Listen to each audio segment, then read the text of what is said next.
Hello, check.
Hello, check, check.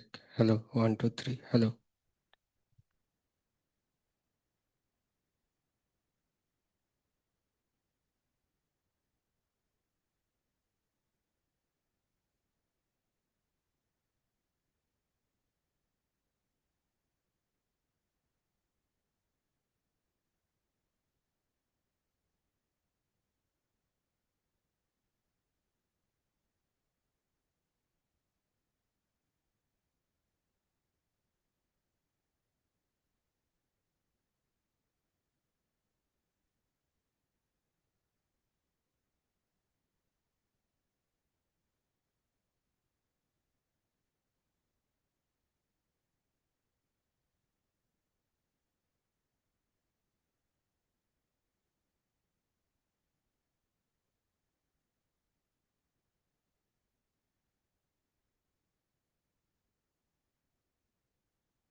A very warm welcome to all of you, Honorable Director ISI, Professor Ayanendranath Basu, Dr. Dhriti Banerjee, Director Zoological Survey of India, Dr. Tania Chakraborty, Principal Sri Sikshayatan College, Ms. Rochita De, Director Sri Leathers Limited, esteemed guests, colleagues, scholars, students, friends, everyone present here physically and joining us virtually, a very warm welcome to all of you.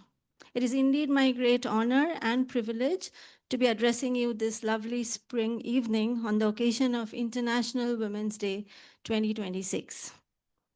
Let me first talk about a book. One is not born, but rather becomes woman. Simone de Beauvoir famously asserts in the book The Second Sex. In this book, she defines the situation of women, explores the myths of femininity, and highlights the limits to women's freedom. She shatters our perceptions of the social relationship between men and women. It is a good 800 pages book, and the scope of the second sex is just dazzling, stunning, mind blowing. Beauvoir launches herself into physiology, psychoanalysis, anthropology, sociology, literature, ancient, medieval, and modern history to analyze the second sex. She whizzes her reader through myths that define woman in many cultures, demonstrating how the abstract ideal is superimposed on the actual experience of women. She breezes through child development, the cultural history of fashion and clothes, sociological surveys of prostitution, girls' attitude to boys and education, motherhood, aging, and of course, sexuality. Beauvoir writes with passion against the physical, psychological, and intellectual confinement of women. Her wings are cut, and then she is blamed for not knowing how to fly. On the back cover, one comes across blurbs like, "Discovering the second sex was like an explosion in my skull, shattering illusions. Despite advances, women are as much in need of liberation as ever." It has been called groundbreaking, probably the most important and influential philosophical treatise of the 20th century. Beauvoir's sustained critic takes femininity by the throat to shake out illusion. Nothing like it had ever been written before. On the back cover, there are also questions like, why are there so few women judges, university presidents, or newspaper editors? Why is equal pay for women still generations away? The second sex indeed was a revelation, an experience. It wasn't just a book. But I'm not talking about the second sex because of how classical, how revolutionary, how path breaking the book is. It undoubtedly is all of those. But what really blew my mind off was the year of publication.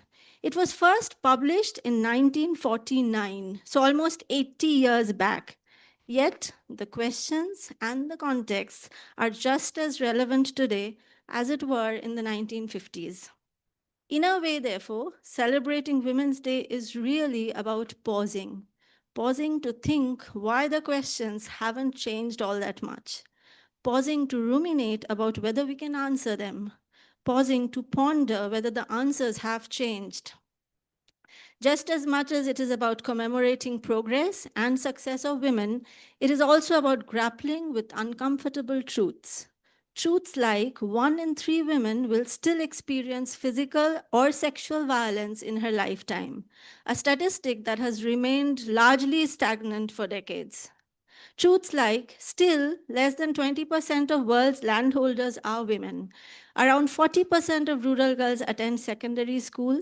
Many are excluded from decision-making roles and subjected to systemic violence, segregation, and neglect. From Gaza Strip to Ukraine, from Sudan to the Democratic Republic of Congo, from Iran to Israel to Russia to Afghanistan, women are not only victims of conflict, but often its most vulnerable targets. As of 2025-26, global conflicts have reached their highest intensity since 1946, creating a catastrophic environment for women and girls. Approximately 676 million women, that is nearly 17% of the global female population, now live within 50 kilometers of an active conflict. These zones have a 50% spike in maternal mortality compared to non-conflict zones. Women and girls in these regions also face greater risk of sexual violence, trafficking, forced displacement, and loss of livelihood. While 95% of women-led businesses in Gaza shut down, or when Ukrainian women face a 4% pay gap due to displacement, they become hyper vulnerable to traffickers. So let us stop and contemplate and spend a moment in solidarity with our sisters in different parts of the world who are living through such unimaginably harsh conditions. May I now request Honorable Director ISI, Professor Ayanendranath Basu, Professor at the Interdisciplinary Statistical Research Unit, to please address the audience gathered here today.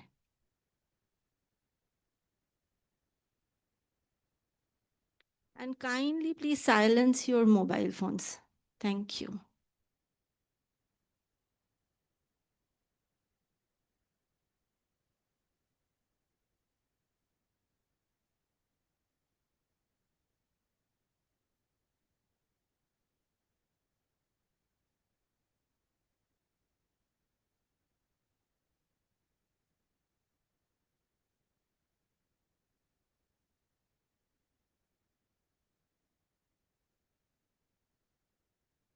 I welcome all of you to this program on International Women's Day. As we know, today is not the actual Women's Day, but it's the issue that matters and not the day. In our institute, as most of you who are from the institute know, that we have 5-year terms for the director. And I recall that in 2015, there was a group of 6 candidates for the director's position of ISI who went to Pune to be interviewed for the position of the director. I was one of them. Sanghamitra was one of them. So it was a group of 6 distinguished people. I say that hesitantly, as I was one of them, but perhaps it would not be appropriate to say so. 6 distinguished people.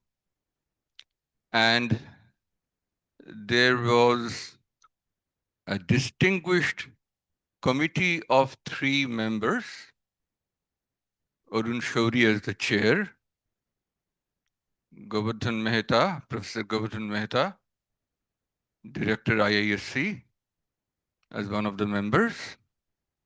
The third member was, if I recall correctly, a former governor of Reserve Bank. The name escapes me, Sanghamitra may remember. So there was a 3-member committee and 6 candidates. The 3 members, all male members. 6 candidates. Only woman candidate was Sanghamitra Bandyopadhyay. And these folks chose Sanghamitra to be the director.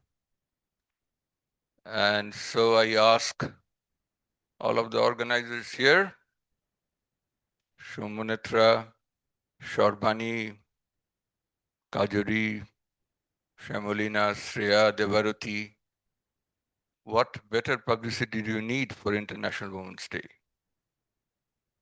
We have seen that happen in our own institute. Now, today is not the so-called formal International Women's Day that has passed on the 8th of March. I have been officiating for some time before that, but this was not immediately, I was not immediately aware that I had to take any action on this. It was rather late when the office told me, sir, we are having this every year. Do you want to continue this? I said, of course, we want to do that, but it was too late to have it on 8th of March.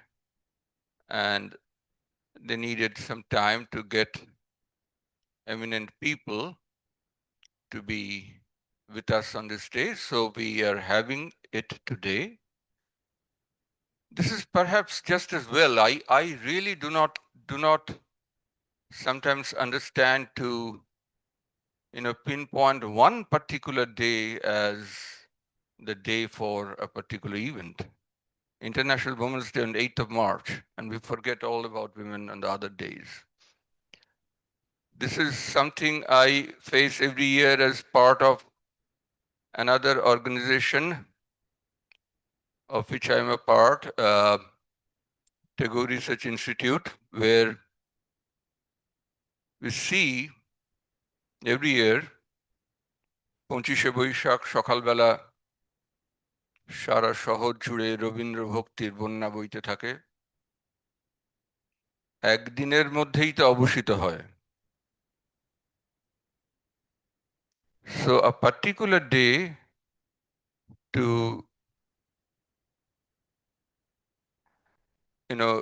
remember a special issue, whether that's a good idea or not, I do not know, but the issue is important. We all understand that. And if this is the way we can sensitize more people about it, perhaps it's a good occasion. Now, how we think about women, or how we should think about women, or how we should try to conduct ourselves in such ways that the gap between the genders could be reduced, that depends on your individual perspective, of course. I have been fortunate in my life to be a part of a very educated family. I recall even my grandmother, my maternal grandmother, who was born in 1907, was married off at 14, and had to go through the difficulties of the partition and be uprooted from one part of the state to another. Even when I was in high school, I could see that a woman, she was then over 70 years old, she had never gone to high school, was married at 14, her English prose was still better than me. How that happened, I do not know, but I have had many, the influence of many very educated women in my life. but this so-called formally uneducated woman has been my ideal all along, and I am now close to superannuation, about 15 months separated from that. Now, Women's Day, we are celebrating the achievements of the women that are around us. We know that we have come a long way in the last few decades. Even then, we understand there is a lot more, very long route to be traversed. We are in many ways fortunate. We are among the, if I may say so, among the elite in the urban society, but there is a large part of the country outside us where women are not so fortunate. And as Shomonitra told us about many statistics, that the proportion of women being abused, that is not going down, even though society is progressing. So let us hope that that will change. Let us hope that we will be able to do more to do that.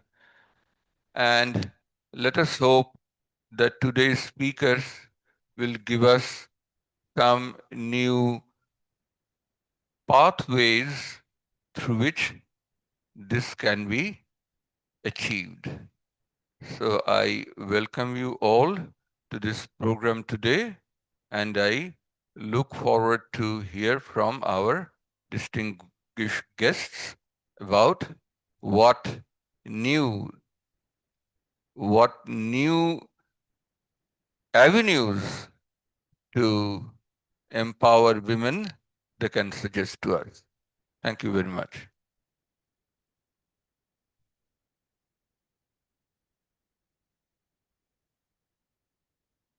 Thank you very much, Professor Basu, for sharing your thoughts and perspectives and setting the right tone for the evening ahead.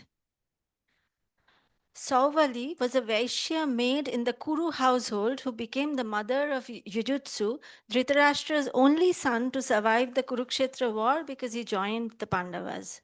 While Gandhari was pregnant with the 100 Kauravas, Dhritarashtra, fearing a long pregnancy, sired Jujutsu with Sauvali.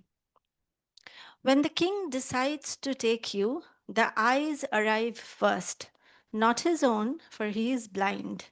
Eyes that seem to have no tongues, no torsos either, though you will feel their beaks inside your head for the rest of your days, pecking your words, gnawing on your thoughts, spitting out syllables, stretching vowels, screeching and cooing in turn, praising and threatening.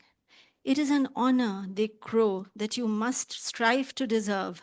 An honor we are so grateful to be spared. A great honor you must not avoid.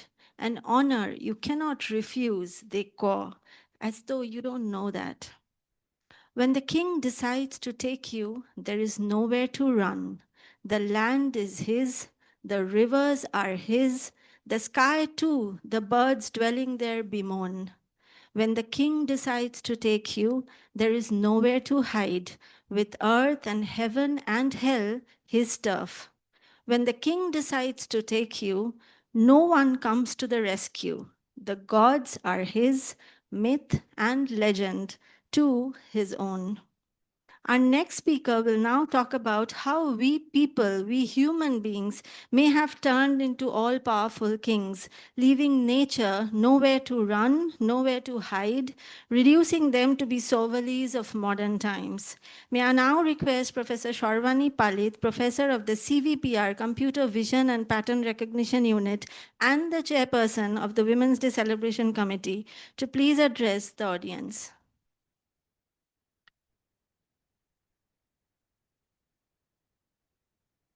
Thank you, Shomonitra.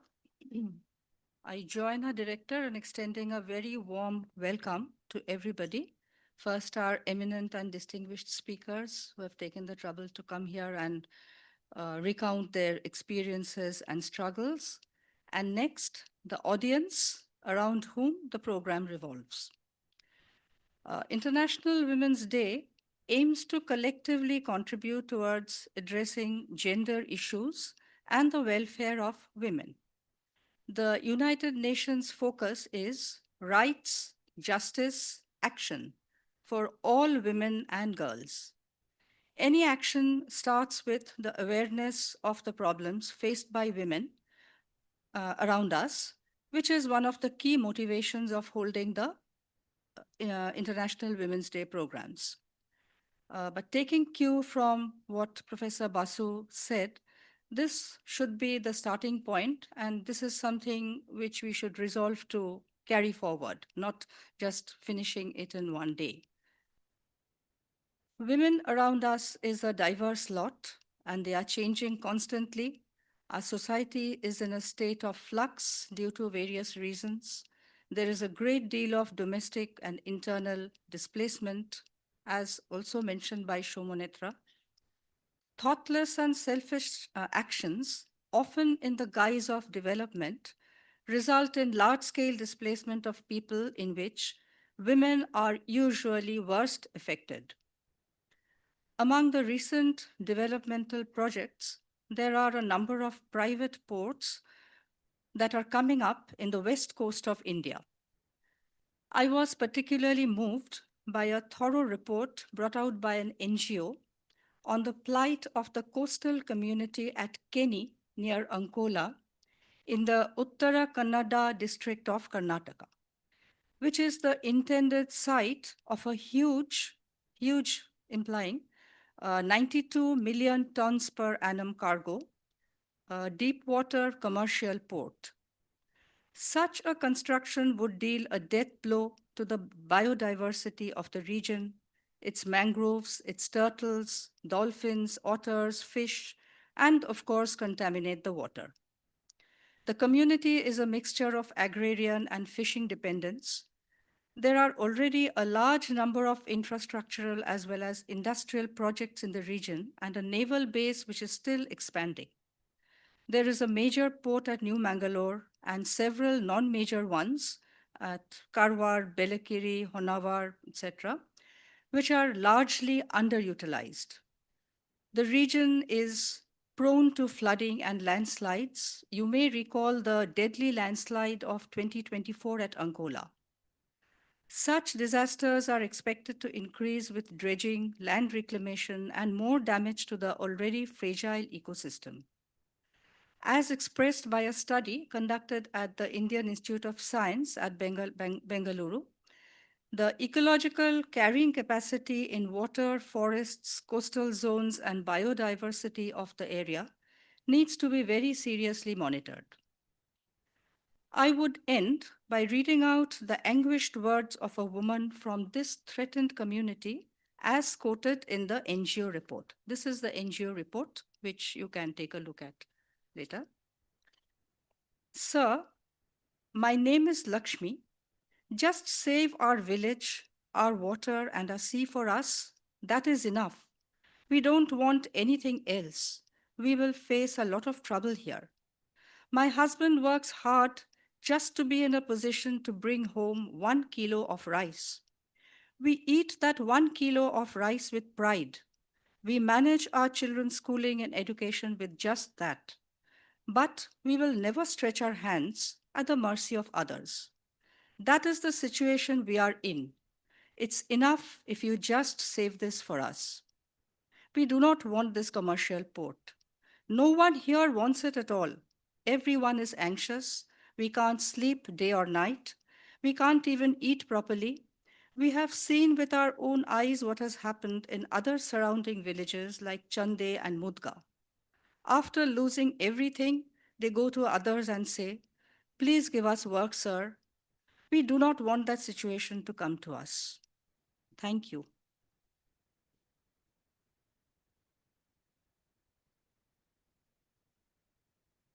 Thank you, Professor Palit, for your very thought-provoking address. It is indeed a very disturbing situation too, the way we have set out to mindlessly destroy nature in the name of development.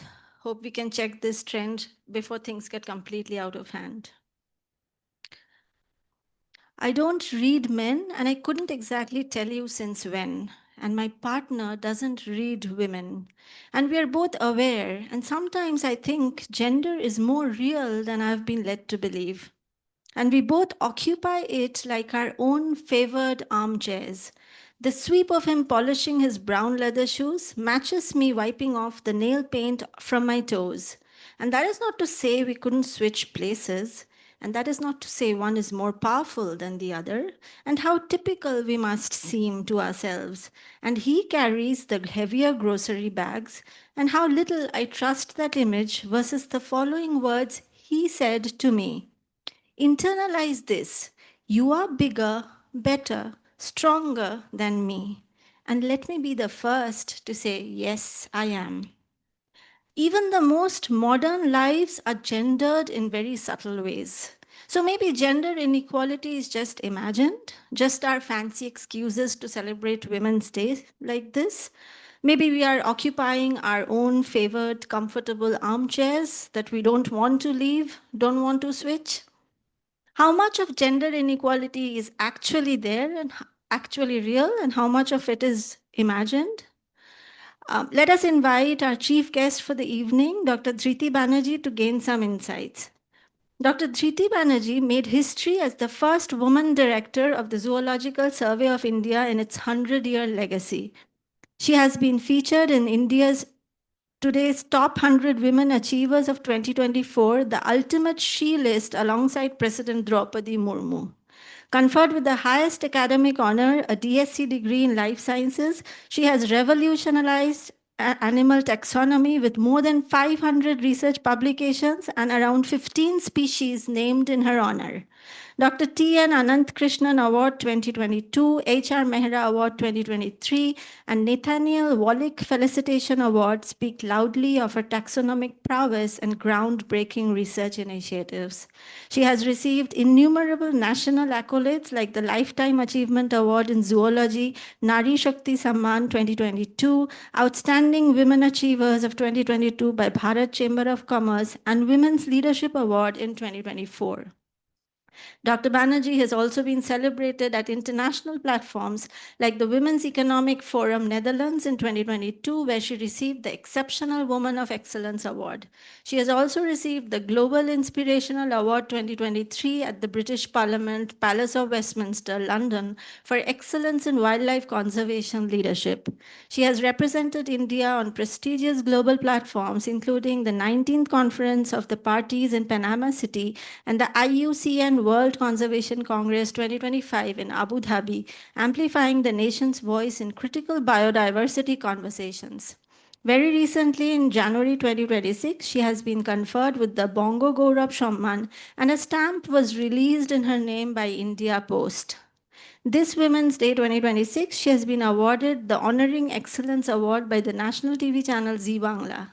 A fierce advocate for empowering women in biodiversity and leadership roles, Dr. Banerjee continues to inspire a new generation of women scientists while leading India's premier zoological institution into an era of unprecedented discovery and inclusive excellence. Across continents and capitals, Dr. Banerjee is redefining the future of Indian zoology. May I now request my colleague, Dr. Shumana Ghosh, faculty in the Electronics and Computer Sciences unit, to please felicitate Dr. Dhriti Banerjee. And may I now request Dr. Banerjee to please come on stage.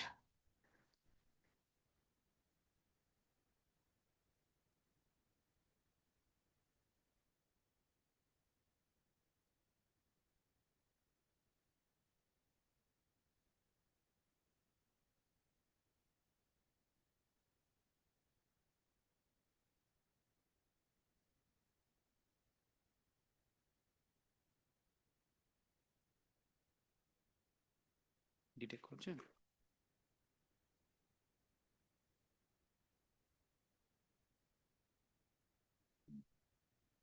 এটা মনে হয় এটা করে দেখো থেকে বলবেন। এটা করো।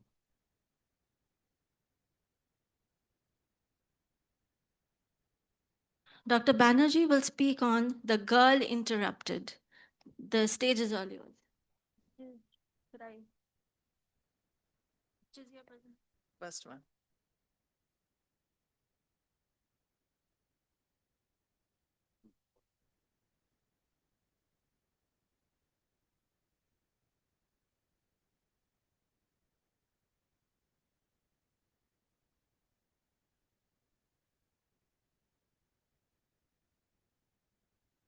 So good afternoon, respected Director of Indian Statistical Institute, for present Director, as well as respected former Director, Dr. Shangomitra Bandyopadhyay, and Shaumonetra and your entire team, Professor Palit, and then all of you who are sitting here in the auditorium today. It's nice to see there are so many men participating in Women's Day program. I have to say, like, this, I think, is a second visit to this auditorium in a span of a month or so, I guess. I came here for the valedictory session of the IBM, and I had the fortune to invite Dr. Shangomitra Bandyopadhyay for our Women's Day in Zoological Survey of India. I come from Zoological Survey of India. We work under the Ministry of Environment, Forest and Climate Change. And we celebrate our Women's Day. I mean, it's like my people celebrate Women's Day on 6th of August because I had joined the institution on that day. And because the whole of 8th, we are so busy moving all around the world and all around the, country. Because of Women's Day, like this last 2 months has been a kind of a roller coaster journey within the sector. And I have been in banks, in institutions, in schools, in colleges. It was a fun and way to understand, like, people are getting aware of the problems of women. And at the same time, people are also recognizing women. So with this, I would like to say that thank you once again for inviting me. So I would want to talk about The Girl Interrupted, as you can see in my slide. So 2 words, profound weight. The title was borrowed from a celebrated 1999 film, a short story about a young woman whose life was paused, derailed, and questioned. But today we reimagine the phrase not as a tale of loss, but as a rallying cry against the interruption itself. Because across the nation, in every village, every classroom, every laboratory, every parliament, and every stadium, girls are possibly interrupted. Interrupted by expectation, by tradition, by silence, by circumstance. And yet, look at this image before you. These women were interrupted too, but they refused to stay interrupted. They became scientists, economists, athletes, policymakers, entrepreneurs, not because they were women, but because despite the interruptions, they had moved through it and made their mark. So let me introduce to some of these 4 remarkable women properly. First one is Ghosha, the healed hymnist, composed 2 entire hymns in the Rig Veda's 10th book. In a time when illness was seen as a divine punishment, she wrote about spiritual intellect could heal the physical itself, which Ravi Shankar and Sadhguru speaks today. Think about that. Mind, body, medicine. 3,000 years ago, and it came from a woman. Lopamudra, the balance sage, argued for something very radical, that holiness did not require abandoning life, that you could be both devoted and domestic. In today's language, we call it work-life balance. She was advocating it in 1200 BC. Then there is Maitreyi. Her husband offered her all his worldly wealth. She had asked one question: will this make me immortal? When he said no, she had rejected it. She said, what is the use of the wealth if it doesn't lead to wisdom? So she became a seeker of the spiritual knowledge instead. And possibly after some years, you may be finding Neeta Ambani questioning Mukesh Ambani the same question. And Gargi. So Gargi was, as you know, the master debater. She stood in royal courts, challenged the great sages with questions so complex that she asked about the very nature of reality.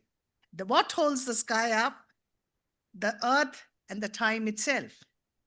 So there were at least 27 women, as you can see in this slide, who were identified as seers in the Vedic wisdom, hymns, as well as the Vedic hymns.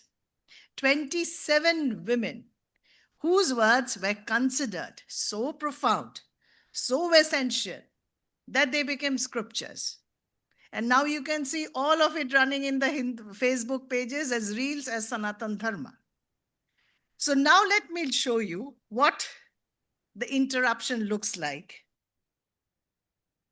So 1848, the first spark, the beginning of modern women's education in India.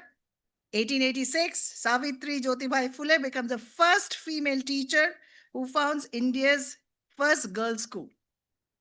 The same year, Kadambini Ganguly and Anandibai Gopal Rai Joshi becomes the first Indian female doctors. In 1943, Ayala Lalita breaks the engineering ceiling, becomes the India's first women engineer. In 1944, Ashima Chatterjee becomes the first awarded to be a doctor of science in an Indian university. But notice the timeline. We are talking about first well into the 20th century.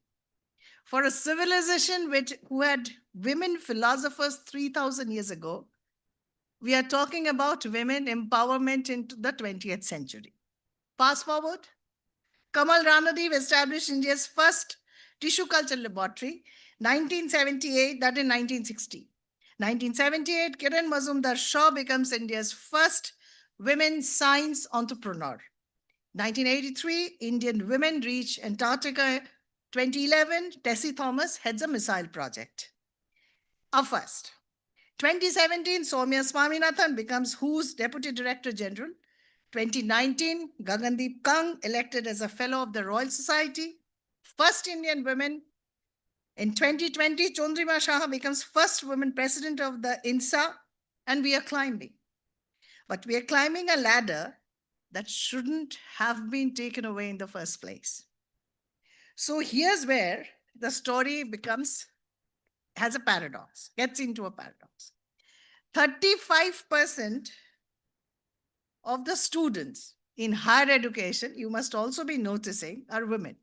Extremely good start. 28.5% of the engineering degrees go to women, still respectable, but only 16.6% of STEM faculty are women. And at the very bottom, the tip of the funnel, only 24% of principal investigators are women. The higher the degree, the wider becomes the gap. Now, this isn't a pipeline problem. It's basically a leak. So here's a very fascinating part, the part that should make every CEO, statistician, economist, policymaker of this country sit up and pay attention. So India leads the entire world in female STEM graduates, which is at a wowing number of 42.7%. We beat the United States, we beat Australia, we beat Germany. We are the world champions of educating women in science. 1 second. Yeah. So we are the world champions in educating women in science. But only 29.2% of women actually work in STEM fields. Now let me say that again, once again, we produce the talent and then we lose it. In education, India leads. In workforce, the talent evaporates. So this is not a gender problem. This is basically an economic crisis. Here it gets even stranger. And you think that as countries get richer, they'd get better at retaining women in STEM, right? More resources, better infrastructure, more progressive policies. But then you're wrong. Look at this graph. You can see that the high income nations, the gender gap actually widens by 15 to 17 percentage points. In low income nations, it stays around 7%. Why? Because as economy necessity decreases, societal pressure to conform to traditional role increases. You can also see in rich families, they say, abhi itna padhai karke kya hoga? You can get branded bags, you can have a foreign trips, you can have vacations without doing a job. So that is what actually happens. So when families don't need women to work, culture says they shouldn't. Right now, in India, what we have, I call is a supply advantage. We are graduating women before we are wealthy enough to pressure them out of their careers still. But that window is also slowly closing. As India grows richer, we risk falling into the same trap as any other high income nations until and unless we act now. So, where exactly this leak happens as we climb up the ladder? So, women start very strong at the entry level. We show up, we are qualified, we are ready. But at the mid management, right around the time of maternity and care burdens, there is a massive drop off. By the time you get to senior leadership, fewer than 30% are women. You look at the statistics, 9% of the organizations have zero women leaders, zero. 56% have only 10 to 30% of women leaders. Just 12% have 50% women in leadership, but not at the top position.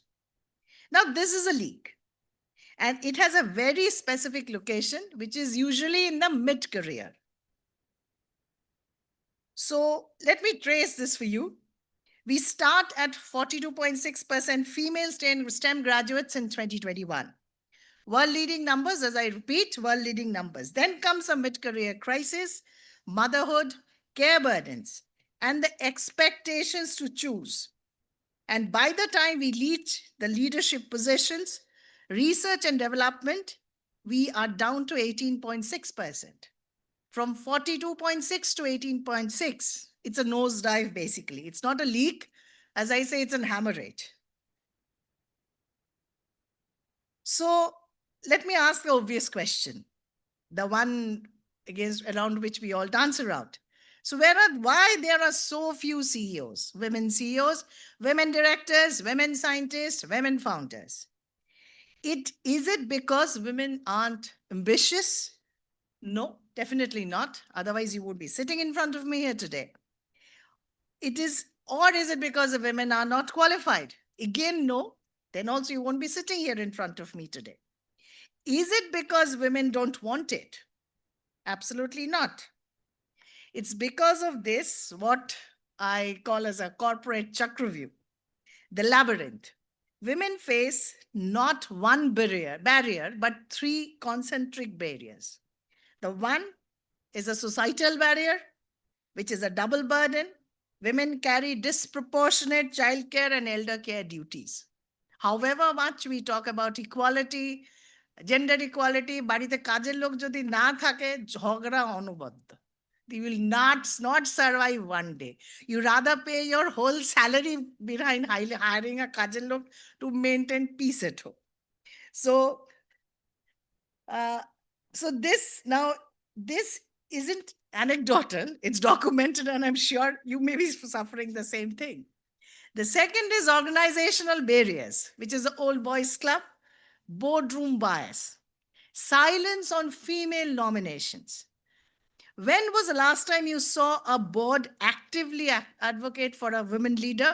I would say there have been some differences. We have Dr. Sanghamitra Bandyopadhyay sitting there, and you have me standing on the dais. So there have been some exceptions, definitely. The third one is the systemic barriers. 20% of the organizations, 1 in 5, they lack clear progression paths. There are no handrails, just an expectation to climb the ladder midair. The quote at the bottom says, the essence of the problem is never the dearth of ambition. It's the expectation that you start climbing the ladder midair. somewhere where you may have left it.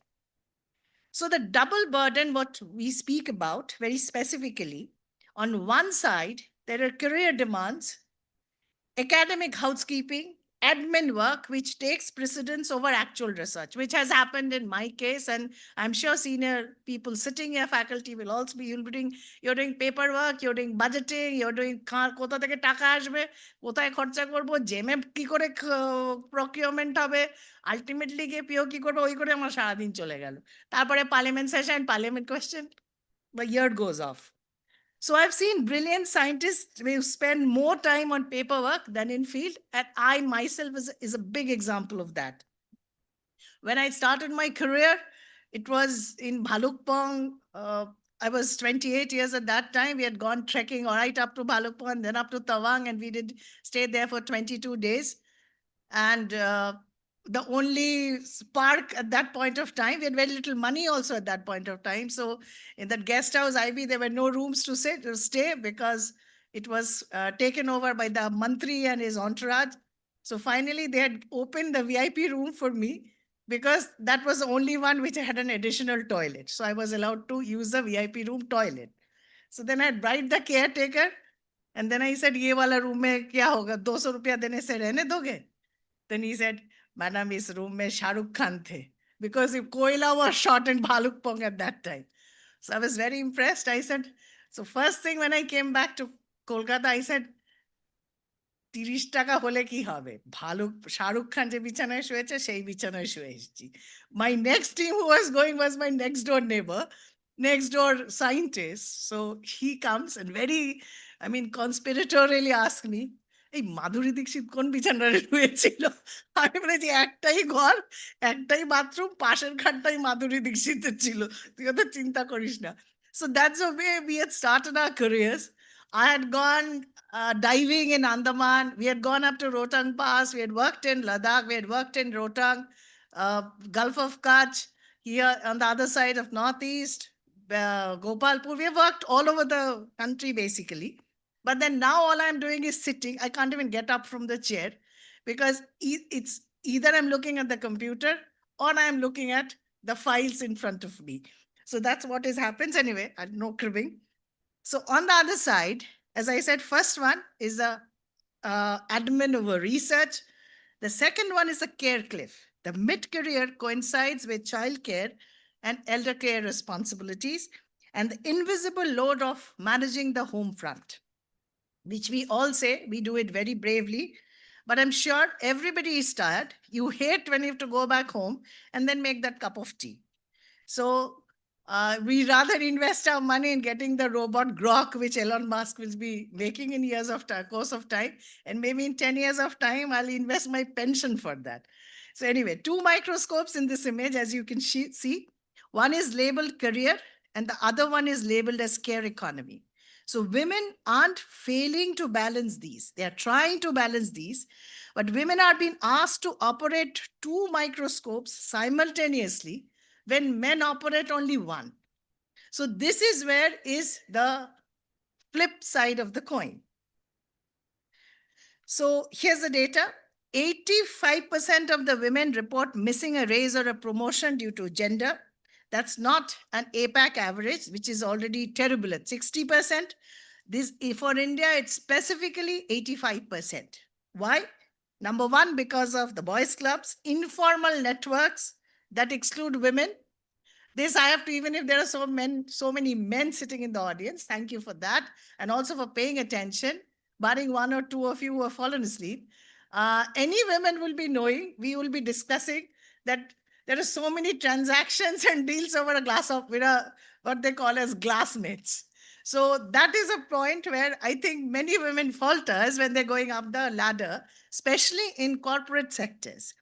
Second is mobility and safety, fieldwork, travel, late hours, which are deemed inappropriate. A small anecdote, I would say, in my case, when we used to go for survey, we didn't have money to have 2, 3. The contingency was so small, pittance, that we could get only 2 rooms where 5 or 6 people would have to stay together. And we lived there and we used to stay there. I mean, for 22 days, we would be sharing a room with men. So even and it was an unstated fact that we will never come back home, especially if it was if you're a married person, you'd never go back and tell your in-laws. So the one interesting part I remember when I was going for survey, আমার শ্বশুর মশাই আমাকে বললেন, he came to drop me at the train station in Howrah.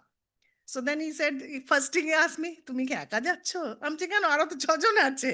He said, কোনো মহিলা নেই? আমি বলছি, না, কোনো মহিলা নেই, কি করব? আমি বলছি, আমার সেকশনেই কোনো মহিলা নেই, সারা ফ্লোরে আমার একটাই আমি অনলি মহিলা, আর কে যাবে আমার সাথে? So then he was pretty surprised. I was also, I mean, there was একটু মাথায় কিটকিট করছিল যে how is he going to take it? He'll go back home. তারপরে and we belong to a very old traditional family. So কি হবে? I was a little bit worried. Then I came back after 22 দিন পরে আমি ফেরত এলাম, পুরো কালো চিপচিপে নিগ্রোদের মতো ইয়ে করে।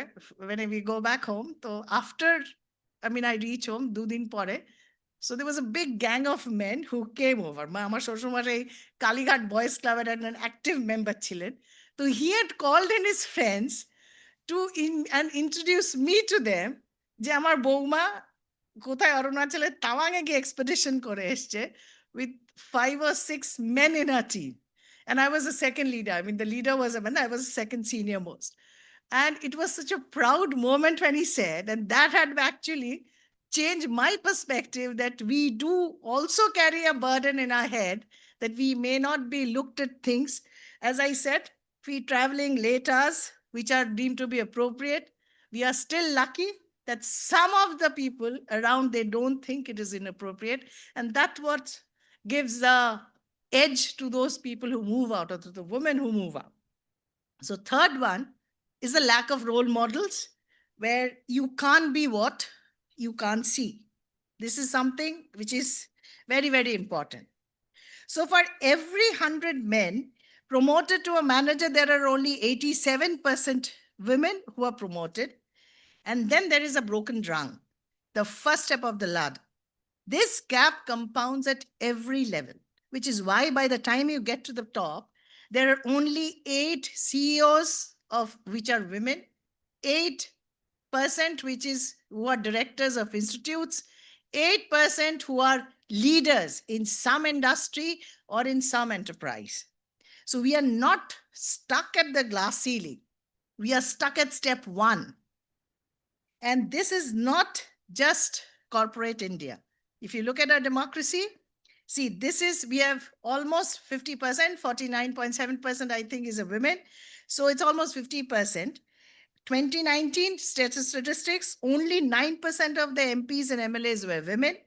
In BJP, 91%, Congress were male, Congress 91% were male, and TMC, thanks to all the Tollywood stars, the figures are slightly better. You have 83% male. We are one of the world's largest democracies, but only 9% of our legislators represent half of our country's population. So for almost 50% of the population is represented by only 9% of the population. So this is a wild statistics. I'd say this is really, really wild. So what do we do? So we can frame some concrete strategies.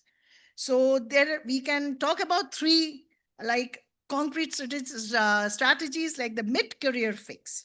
Number 1, we have returnship programs, formalized pathways for women returning after career breaks, no favors, no charity, but structured onboarding. আরে ওই তো সবে maternity leave থেকে ফেরত এলো, কিচ্ছু তো আর কাজ করবে না, এখন তো খালি বাড়ি যাবে আর প্লে স্কুল আর ক্র্যাশের পেছনে দৌড়াবে। This is the standard jargon, specially in institution like us, we always say. Educational institutions like years I think বোধহয় একটু কম হয়, আমাদের মতো, because we have to work in the field and also work in the laboratory and also work in administration. So for us, like, this is a very common thing, that এই কাজটা ওকে দিয়ে হবে না, এখন তো হবে না, because she has a small baby, so এটা অন্য কাউকে ধর কাজটা করানোর জন্য। So this becomes a very routine thing we say. The second one, and if they are given an opportunity, or suppose they're given a promotion or something like that, তখন it goes as a charity or a favor. So second one is they should be given mandates and not targets. Gender specific hiring mandates for middle management and not just at the entry level. So there has to be a position of lateral entry mid-level. That's where the rung is broken. And that's where we need to intervene, and that's where we need to fix it. Third one is flexible working hours. And this I don't mean as a perk or a nice to have. Flexible working hours must acknowledge the double burden. Flex hours aren't about comfort. It's about retaining your working population into your system. If you look at international models, there is Germany's Femtech, which is a program for career building, Australia's male champions of change engaging men as active allies. And these are not just theoretical, these actually work.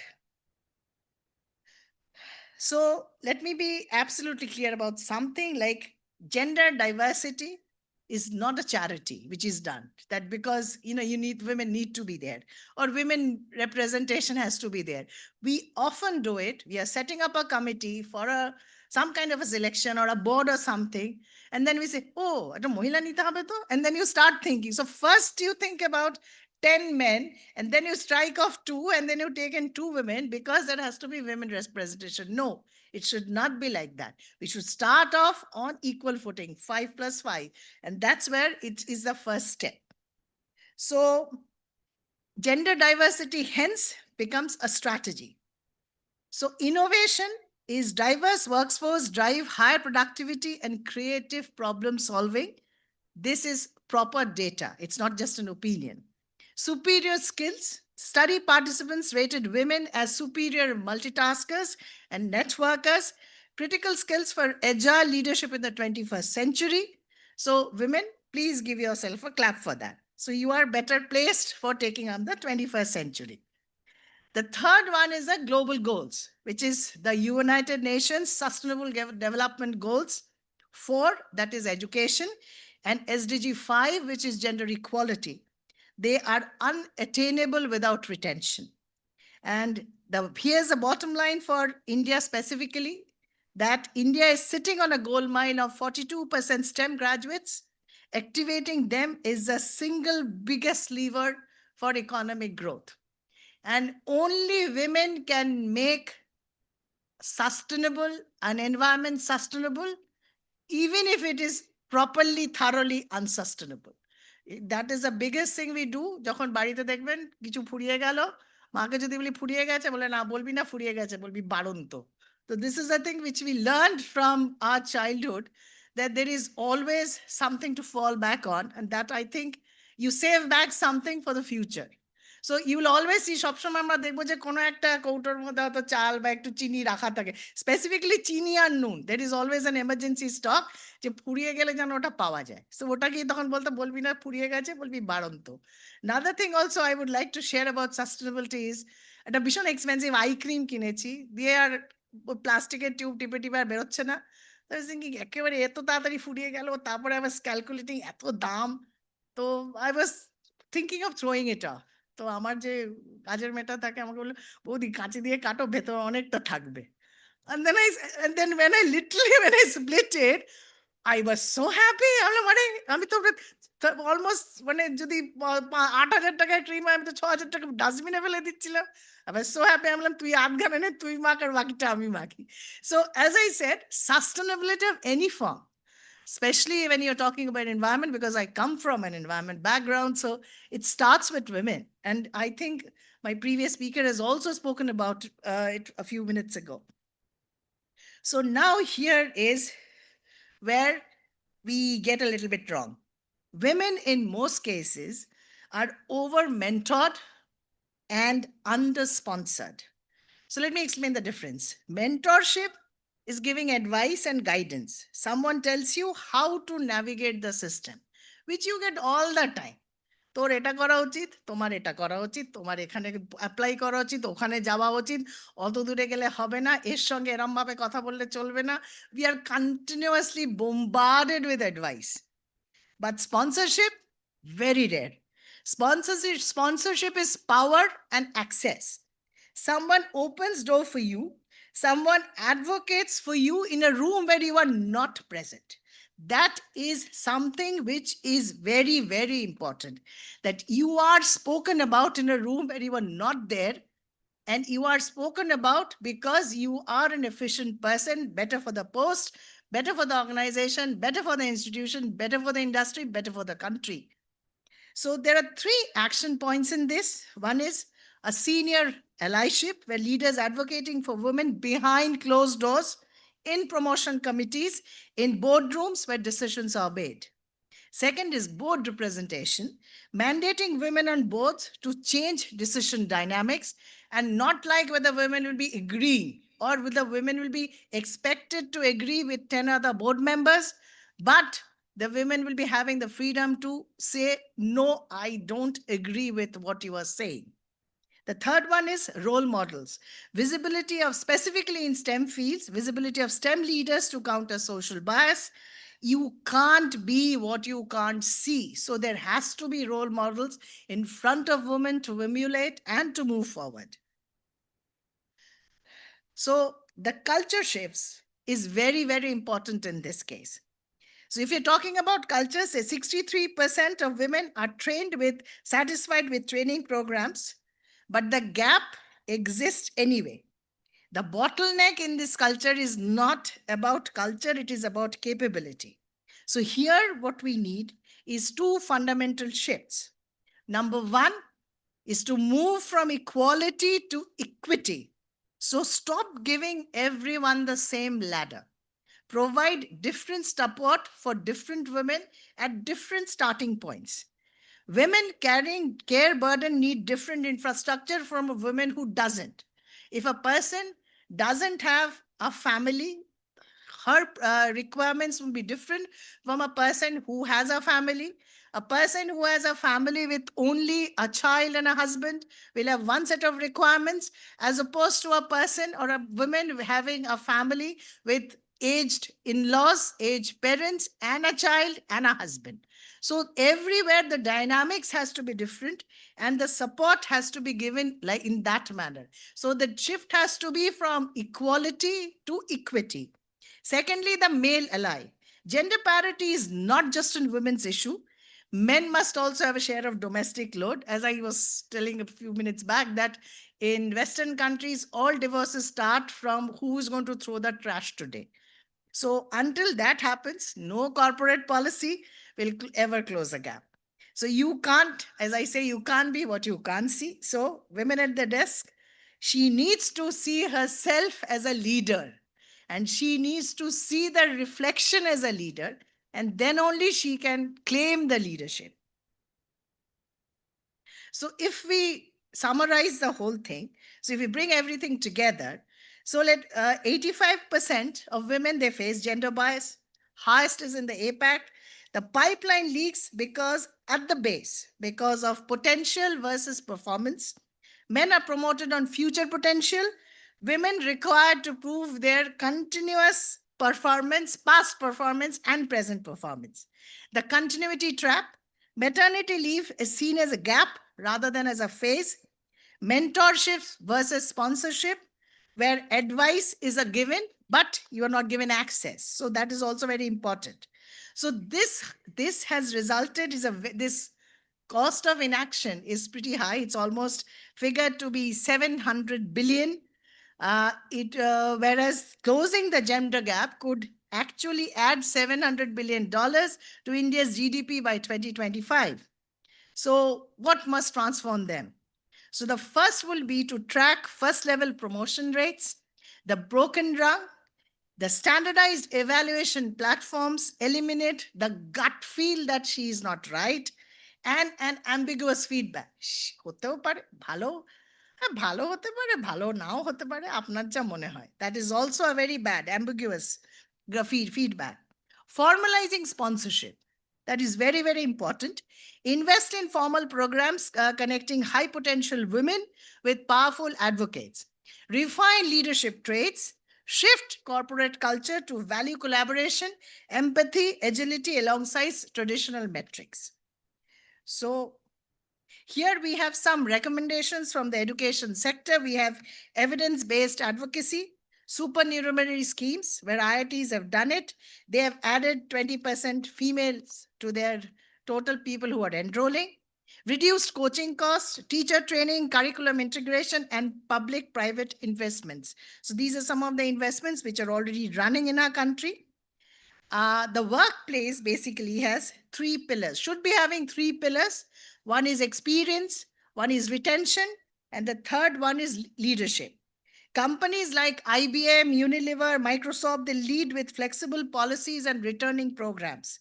And this isn't rocket science, it works, and it should be applicable for all industries, all institutions all over the world, and to make the world a better place. So third one is some of the success stories, which I figured, just narrated here a little bit. One is the IITs, one is FMCG major, then there is automotive company. There are cases in Sweden as well as in Rwanda where these have shown success. So what we need to now do is to rewrite the rules. This is the government intervention and policies. So here we have today, there is a policymakers toolkit which can introduce the system change. One is the Vigyan Jyoti. We have Gati, or the gender advancement for transforming institutions. We have the Wise Kiran and Serve Power. These are the grants which are given to women in STEM fields. And if you go back to the West Bengal initiatives, however much it is criticized, I do really appreciate it. One is the Konyasri, the Rupasri, the Lokhi Bhandar, and the Shasto Shati. Nobody has seen so much of happiness in a family. 500 টাকা বাড়ার পর লক্ষ্মী ভান্ডারে যা আমি লোকের মুখে, মানে আমার আশেপাশে চেনা লোকেদের মুখে হাসি দেখেছি, আর যা আমি উৎফুল্ল দেখেছি, nothing can beat it. So these are, it's not like these are only in West Bengal. They are in several of the states in our country. And I think these should also be promoted for women, specifically for women. Okay, so now we come to the other part of it, which is the constant uneasy state, which is the transgender, the gender non-conforming, and the gender non-binary people in the Indian STEM.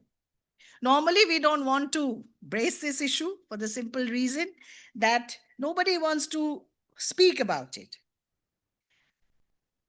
So if we look beyond the traditional male and the traditional female binary, why we talk about a lot of diversity and representation in Indian STEM, those conversations are overwhelmingly related to just cisgender women, often leaving out the transgenders and the non-binary individuals. So there is a common myth that people say that science only cares about work you do, nothing else really matters, but that is not correct. We do science with and around the people who have their own biases and privileges. So this is a very insightful thought, which is, I would say, an agony of a person who is neither a man, neither male or a female. So this binary often leads to a lot of humiliating circumstances, which is not exactly what I would say. It is basically, it's recorded as an elevator dilemma, where as well as the locking out of toilets in institutions, where you have both the male, female, but you don't have a unisex toilet. So these are some of those issues also which will be coming up in future tomorrow. So to wrap up things, this graphic analysis, it captures more or less a full picture, the stark barriers on the left, the clear pathways of inclusion on the right. So moving forward means replacing rigid infrastructure and inadequate support with active solutions like creating gender neutral spaces, mandating universal sensitization workshops, introducing systemic affirmative policies to see that your society tomorrow is an equal society. So the way forward is a roadmap of parity. Number one is auditing, know your numbers. Number two is build, create handrails. Number three is sustain, have retention policies in place, flexible work hours. And number four is amplify. So the global context in India's opportunity is, as a global STEM leader in the making, we can accelerate this timeline as you can say, in 2063, this will technically India will have equal representation of men and women. But can we just stay back thinking about when 2063 is going to come? By that time, I will be old, possibly I'll also die. And as per we know that the current rates, the UN Women projects gender parity in national legislative bodies won't be achieved till 2063. So 2063, I'll be my 37 years from now. So my daughter will be in my 40s. But here we have India's opportunities because India is still the largest supply source in STEM. We have to use this supply and we don't have to wait till 2063. We can solve the retention puzzle and we can lead the world. So leadership isn't a leap, ladder. And I want to end here where I began, the truth about leadership. Leadership is a ladder. The image you see is a woman crossing a precarious bridge made of ladder rungs. That's a current reality. Women in India are not demanding windfalls. We are not asking for shortcuts. We are asking for handrails at the right time in our careers. The talent is there. I see it every day in Zoological Survey of India. I see it every day. I see it today sitting in front of me. But there is a missing infrastructure. It's time to move from participation to power, from equality to equity, from participation to power. Organizations that build handrails, structural, intentional, measurable, will be securing the workforce of the future. So when I had walked in Zoological Survey of India, as a first women director 100 years, I was just thinking about the women before me who didn't get a chance. In fact, the first scientist in ZSI came in 1949, and she had also gone to survey with a team of 10 men in 1949, being a married woman with kids. So I was thinking about Gargi 3,000 years ago, about Maitreya, about Savitribai Phule, and I thought about every women scientist in the timeline, each one a first. And then I realized that we have always been there. We have always belonged. And I don't know what's not playing. Just a minute.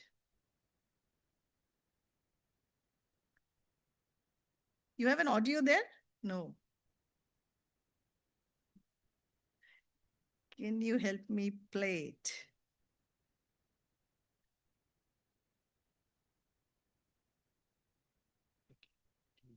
Happy পিপিটির মধ্যে আছে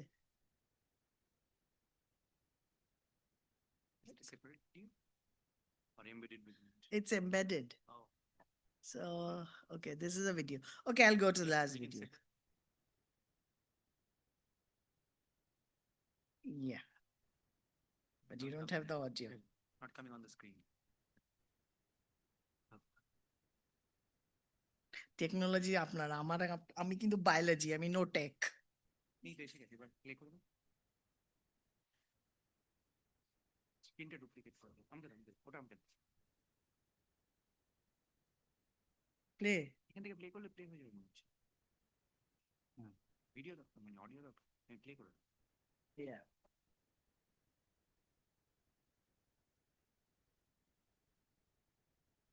Let me see.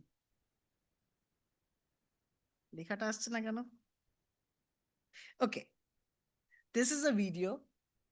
It's about carve your path forward.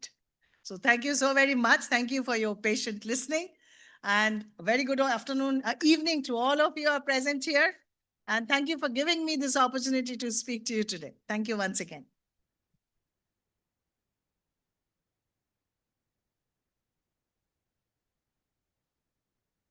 Thank you very much, Dr. Banerjee, for a sweeping, wide-ranging talk from Rigvedic seers to modern boardrooms. Thank you very much for identifying the gaps and leaks that occur and also prescribing strategies for fixing them. We hope there are people listening and policymakers who will implement your vision.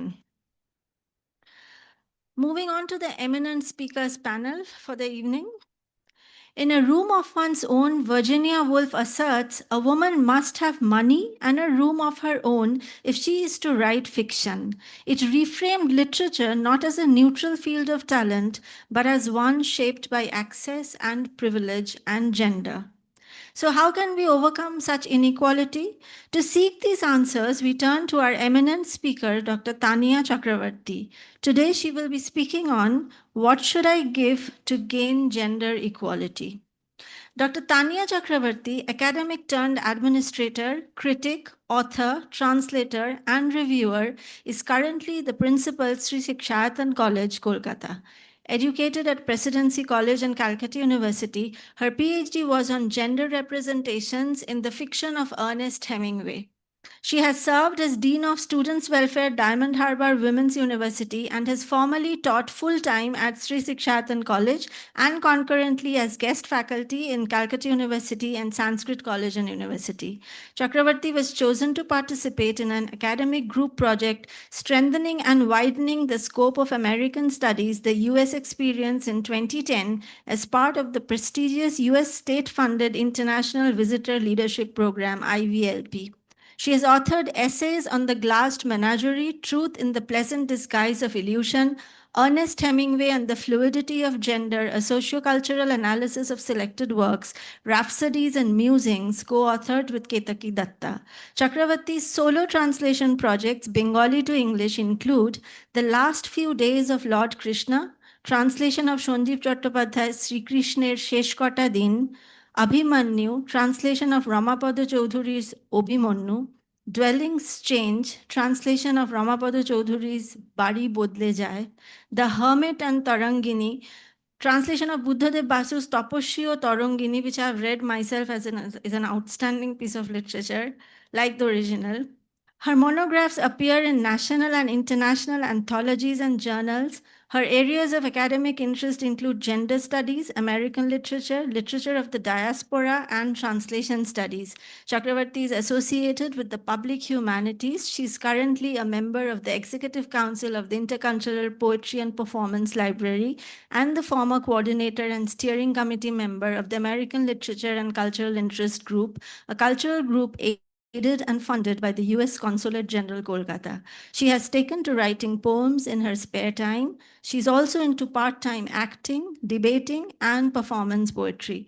Her hobbies include traveling, photography, and cooking. May I now request my colleague, Dr. Shreya Kormokar from the Geological Studies Unit to please felicitate Dr. Chakravarti, and Dr. Chakravarti to please come up on stage.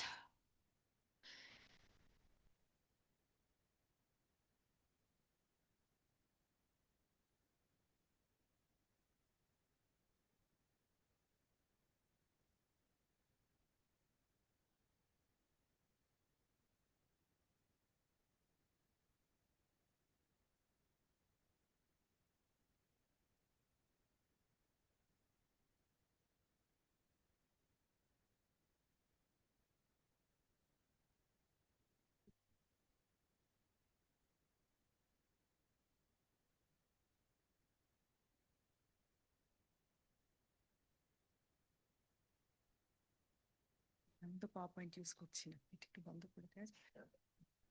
সোপটাকে ও ঠিক আছে।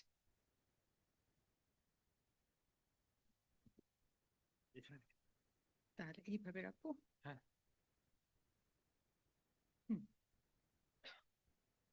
ও আচ্ছা। Good evening. I'm so honored and I'm delighted to be a part of the International Women's Day or IWD celebration here in the Indian Statistical Institute. I wish to thank the IWD Celebration Committee 2026, Dr. Shomonitra Munshi, who sent me the warm invitation to be at the speakers panel. So happy to have met Dr. Shongomitra Bandopadhyay, who, as Professor Basu said, was chosen amongst a group which included 7 or 8 other men. My greetings to the chief guest and my co-panelist, Ms. Rochita De. And I must say, I'm absolutely delighted that I'm sharing the dais with Madam Dhriti Banerjee, a woman who has created history. But of course, there are so many who have created a ripple, if not anything else, because I came here and met so many women scientists, statisticians, Debaroti Bandyopadhyay, Dr. Palit,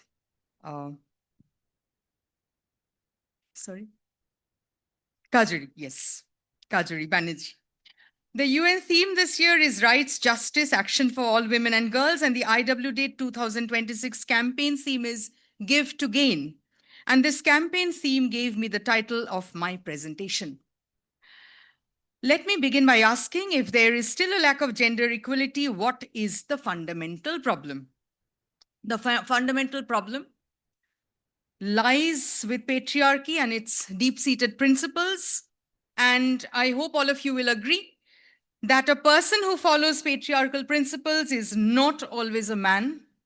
It could very well be a woman. I will begin with a little question which Sigmund Freud asked Marie Bonaparte. The great question that has never been answered and which I have not yet been able to answer despite my 30 years of research into the feminine soul is, what does a woman want? Now, what kind of a question is this? Is it a good question? Is it a bad question? Is it funny to think that it's impossible to understand women? No, I don't find this funny at all. Because this is a classic case of alterity, an instance of othering. Again, I may ask, in spite of making up 50% of the human populace, has the position of women in the cultural matrix ever been equal? Once again, the answer is no. As Simone de Beauvoir explains in The Second Sex, Professor Shomonitra Munshi has already spoken about the second sex. She says men are normative human beings, the one, active and transcendent, and the women are the other, passive and immanent. So if we are talking about rights and justice, then the woman should cease to have an objectified and a marginalized presence. But the world that still counts is the androcentric world.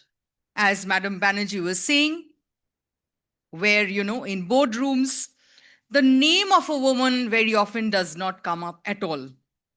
Not just an androcentric world, but also a phallocratic world. And because women are seen as different, other, as women instead of human beings, we have certain reactions and comments from men that still shock us. And these are all examples taken from the newspapers, from, Twitter, from everyday life. October 2026, Lucas Vacha and Thomas Kubek, who were they? They were condemned by the Czech Football Association chairperson because of some comments they made against the assistant referee. Assistant referee, what was the name? Lucy Ratajova. You can very well understand that she was a woman. Vacha tweeted the assistant referee's photo with a caption reading, "To the cooker," that is, one who cooks. And the goalkeeper, Thomas Kubek, told the media after the game, I quote, "In my opinion, women should stay at the stove and not officiate men's football." February 2019, as the NBA's first female referee, Violet Palmer was told to go back to the kitchen. March 2020, an example from India. Captain Shweta Mishra, Indian Army officer, was told, "Stop mansplaining and manterrupting. You women officers are only showpieces of this army, a liability for us all." And what did she do? The lady hung up her boots. She resigned. But if you just look at the comments, why this association of women with the kitchen? And there's more. You may ask, do teachers in schools, colleges, or universities, educated and accomplished, need gender sensitization? In November 2013, a history teacher at Presidency University was accused of making sexist remarks to two girl students. Agar parna nahi aata to roti belna seekh lo. Yes, this happened in Presidency. So now we could ask why this association of women with the kitchen or the domestic sphere, to the cooker, roti belo, etc. We know that patriarchy tries to deny and control the economic base to women. So the woman's status becomes like that of the proletariat whose labor is used by those, read as men, who control the means of production. As Mary McIntosh stated in 1978, women's subordination plays a role in sustaining capitalism through the reproduction of the labor force within the family. Women are oppressed in work, excluded from it, and Marxist feminists argue that the familial ideology is to blame. Once again, an example from life. A few years back, one of my neighbors who was a young doctor, got married. And the young bride turned out to be from my discipline, that is English. And she had friends who were my students. And so within a few days, she became quite close to me. So this lady said that before her marriage, her father-in-law, a doctor himself, had called her. And he had tried to persuade her not to take the College Service Commission interview. So my son is a specialized doctor attached to Columbia, Asia, earning so much, you won't need to work, he had said. The father-in-law brought up what Heidi Hartman calls the concept of the family wage. So if a man is paid enough money so as to run a family with ease, the woman, his partner, is expected to stay at home to perform domestic chores, cooking, cleaning, washing, child rearing. So it becomes a hidden surplus value that reproduces the proletariat and eventually in reproducing and accumulating capital. And who controls the capital? In most households, the man of the house does. So you see this vision that men love or patriarchy loves of the woman with unpaid domestic labor cooped up in the kitchen comes from this basic urge to control women. In our childhood Doordarshan days, the feisty journalist Nalini Singh had broadcast a program titled, no, I'll tell you the title later. She had interviewed men with the question, what does your wife do? Some said, my wife is a doctor. Some said, my wife is a banker. My wife is a school teacher, and so on and so forth. But the men who had homemaker wives all said, Biwi kaam nahi karti. And this was the title of her program, Biwi kaam nahi karti. And who were the men who were interviewed? They included shopkeepers, rickshaw pullers. That group also included school teachers, college professors, doctors, corporate executives. So in the domestic sphere or at the workplace, we still have that power play. Patriarchy still tries to teach that the domestic sphere is the woman's sphere and wifehood and motherhood are the true callings for women. And we might also ask, why are we called working women? You don't talk of a working man, do you? Again, probably because men are expected to work outside the home, and that becomes the norm. Having been an educator for so many years, I have felt that parents need sensitization. Some years back, I came across a girl who had got a chance to study in St. Xavier's College with mathematics honors. Her father forced her to study in Sri Shikshayatan College with English honors. I think there were two reasons. One, that St. Xavier's has co-education. Sri Shikshayatan College is a girls-only college. And two, the father also probably felt that mathematics is a subject more suited for boys. She would be better off studying literature. But women are not the only victims. I know of a gentleman, a Delhiite, who now conducts personality development workshops, who could not take up literature and was forced to study accountancy honors. Here in West Bengal, every year, newsreaders announce that so and so has stood first in Madhyamik, and so is a first amongst the girls. মেয়েদের মধ্যে প্রথম হয়েছেন so and so. As if that is the norm, as if that ought to be the norm. For radical feminists, the state has always been patriarchal. And for Marxist feminists, the state has essentially been capitalist. In the late 20th and early 21st centuries, in our growing up years, feminism increasingly intersected with neoliberal capitalism, especially after the global market expansion of the 1990s and 2000s. If one thinks of neoliberal feminism, one is reminded of the concept of the glass ceiling that needs to be shattered. The term coined by management consultant Marilyn Loden, as you know, is a metaphor referring to the invisible barrier that prevents women and minorities from being promoted to managerial or executive positions within an organization. But of course, we heard Madam Banerjee say that, well, even before women try and reach the glass ceiling, there are even more barriers. And research has shown that 80% of women have been confronted with sexist comments and jibes. One of the best ways to put down a strong competitor is to play psychological games on them. Yet, numerous women have emerged victorious as heads of management.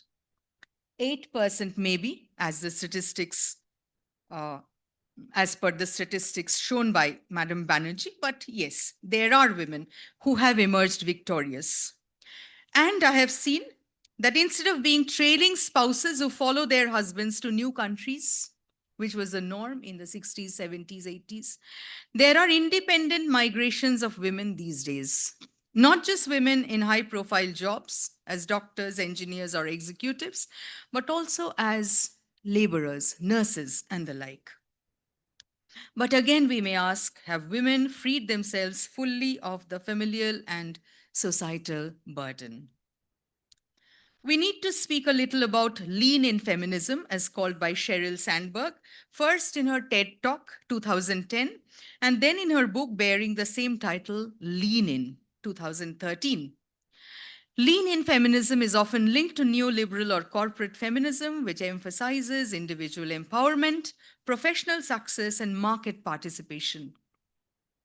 She advocates a lean in approach to opportunities where women should actively pursue career advancements, take on leadership roles, sit at the table, assert themselves, express their opinions confidently, and claim their rightful places in meetings and decision-making processes. But all this is true of corporate houses with upper middle class women. This will be possible for ISI graduates, for example. But what about this generation of women with average or just above average intelligence who aim at career 3.0? With an emphasis on gig work and gig economy and contractual employment, will the woman get an opportunity to assert herself? And such unfettered capitalism will give rise to labor being informal and the privatization of social welfare measures. And what about women from marginalized backgrounds, considering class and caste here in India?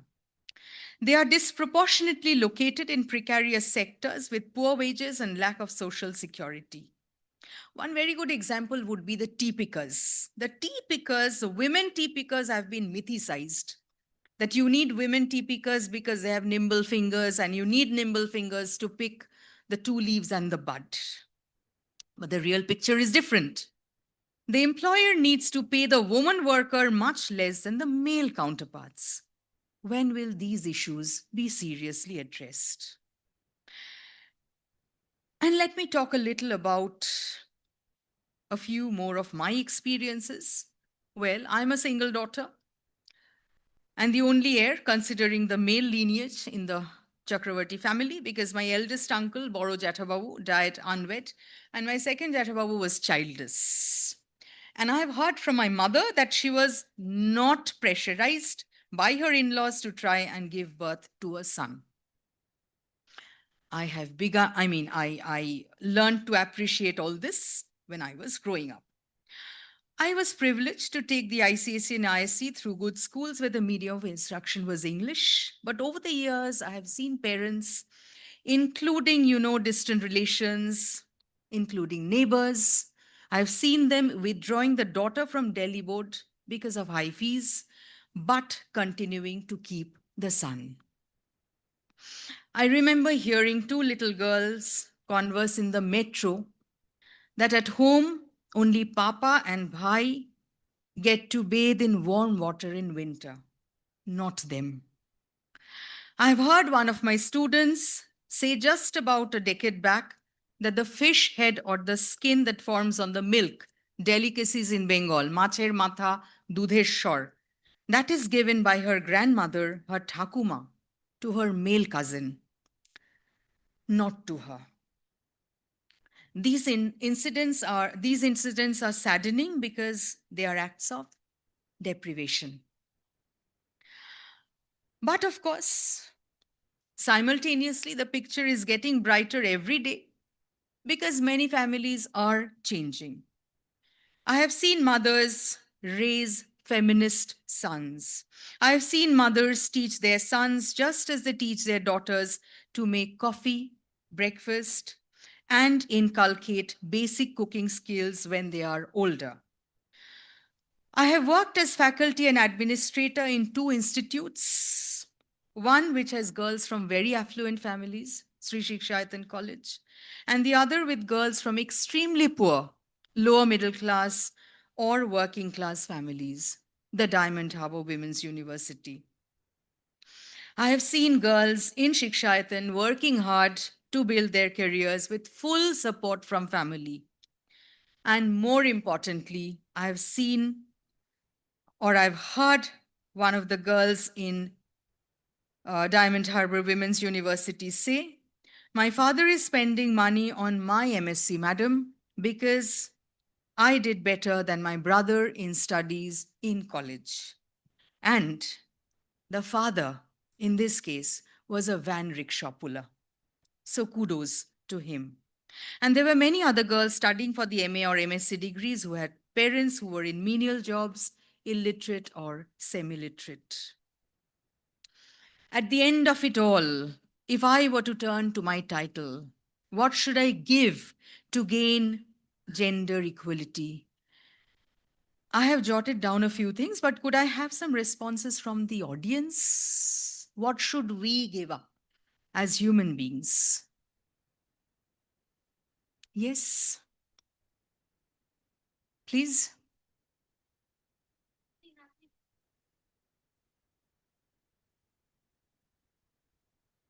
No, but should we not give up certain things? I'm not saying do not demand gender equality, but as human beings, to achieve gender equality, what is it that we need to give up? What should we give? Rather, what should we give to gain? This is the campaign theme for UN this year. What should we give, or rather, what should we give up? This is my addendum. Certain rigid notions, we have to get rid of them. We have to get rid of our prejudices. We have to maybe give up some of our privileges too.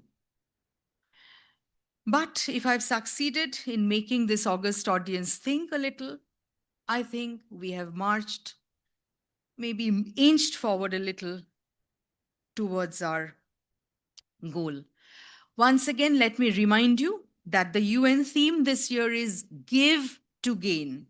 As the UN says, it encourages a mindset of generosity and collaboration, and it emphasizes the power of reciprocity and support. And the UN advocates that we should strike a pose. So Give to Gain had this pose. May I request all of you to please strike the pose with me. Give to Gain, please. Thank you.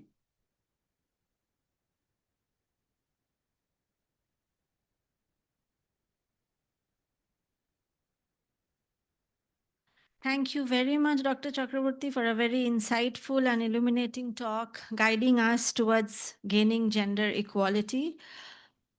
Moving on. Arguments with men turn me translucent. Jellyfish girls like me babble nervously and apologize too often.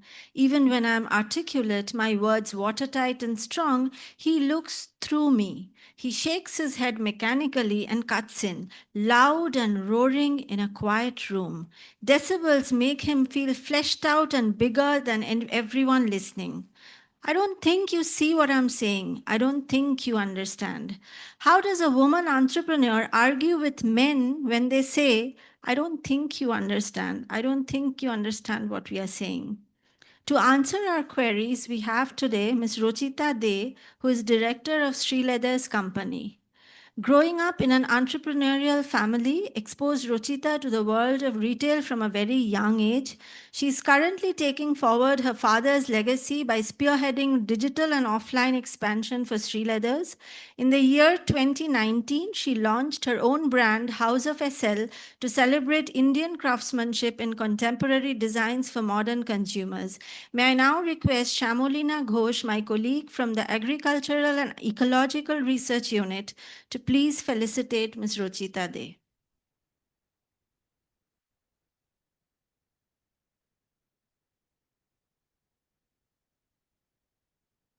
Thank you very much, Shamalina. Please take the podium.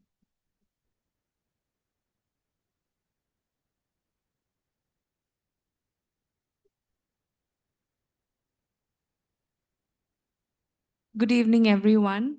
It's truly a privilege to be here at the Indian Statistical Institute. Thank you, ma'am, for having me, including me in International Women's Day celebrations. As a female entrepreneur, I get privy to a lot of discussions and I get to attend a lot of Women's Day platforms. And one of the recurring topics that I'm asked is, do we really need a Women's Day? Nobody has ever asked me, do we need a Children's Day? Do we need a Friendship Day? Do we need an ice cream day even? But Women's Day seems to be a contentious topic. Is Women's Day dispensable? The primary argument usually is Women's Day is no longer a movement. It's just an overhyped, commercialized holiday. Brands are offering Women's Day discounts. Entertainment industry is hosting Women's Day concerts. Restaurants are hosting Women's Day parties, marathons, so on and so forth. Is this really necessary? In my opinion, yes. Lack of mainstream adoption is usually how a movement gets diluted. We need these movements, these ancillary celebrations to keep a movement relevant. It works beyond marches and speeches. So, what is the movement? The following argument usually is, if men and women have equal legal rights, if men and women have equal legal rights, and women are legally insulated against discrimination, what is the issue? The issue is we're not fighting against an individual bias. We are challenging systemic oppression, which means it is deeply ingrained in our value system. I'll explain with the help of an example. There was a German zoologist, ma'am, who conducted an experiment called the Pike syndrome experiment, where a pike is an aggressive predator fish, is released in a tank along with smaller prey fish. But The predator and the prey is separated by a glass barrier. So every time the pike tries to attack the smaller prey fish, it hits against the glass barrier and injures itself. So eventually, after a multiple attempts, the pike stops trying. Then the glass barrier is removed. And now the predator and the prey are swimming freely in the tank. But the predator does not attack the prey. Even though the physical barrier has been removed, the predator has created an invisible barrier in its head. So the legal system may have removed the physical barrier, but we continue to have these invisible barriers in our society. Women continue to feel unsafe on the streets, in their homes, at their workplaces, even as a fetus. Daughters have to give up their education to be able to go back home and take domestic responsibilities. 64%. Women globally have 64% of the legal rights that men do. At the pace at which we are proceeding, UN estimates it's going to take us 286 years to close this gender gap. India ranks 131 out of 148 countries in the Global Gender Gap Report of 2025. So we celebrate International Women's Day to raise awareness, mobilize political resources to close this gap. This year's theme, as we have already discussed, is rights, action, justice for all women and girls. But on a spectrum of misogyny to men hating extreme feminism, we need to find a balance. I'm very privileged and grateful that I have a platform that my father has built and the opportunities that come with it. But at the same time, I question, why should women need a patriarchal platform to pursue a career in entrepreneurship? Women who are not born in business families, who are not married to business families, have to face disproportionate amount of gender-based stereotypes to succeed in this field. So next time somebody asks me, do we really need a Women's Day? I'm going to say, no, a day is not enough. We need an International Women's Month or a week. Thank you so much, everyone, for your time. Hope you enjoy the rest of the evening.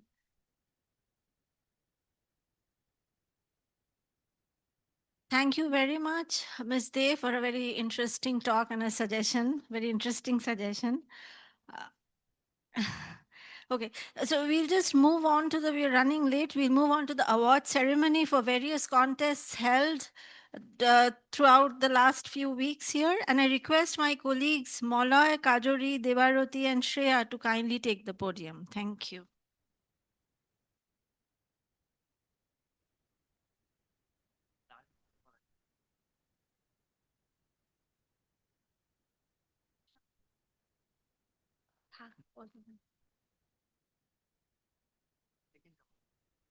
As we celebrate the spirit, strength, and achievements of women, it is now time to recognize the outstanding contributions showcased in the different competitions conducted as a part of the International Women's Day celebration. This year's essay, Tiny Tales. So just a brief of who has not you.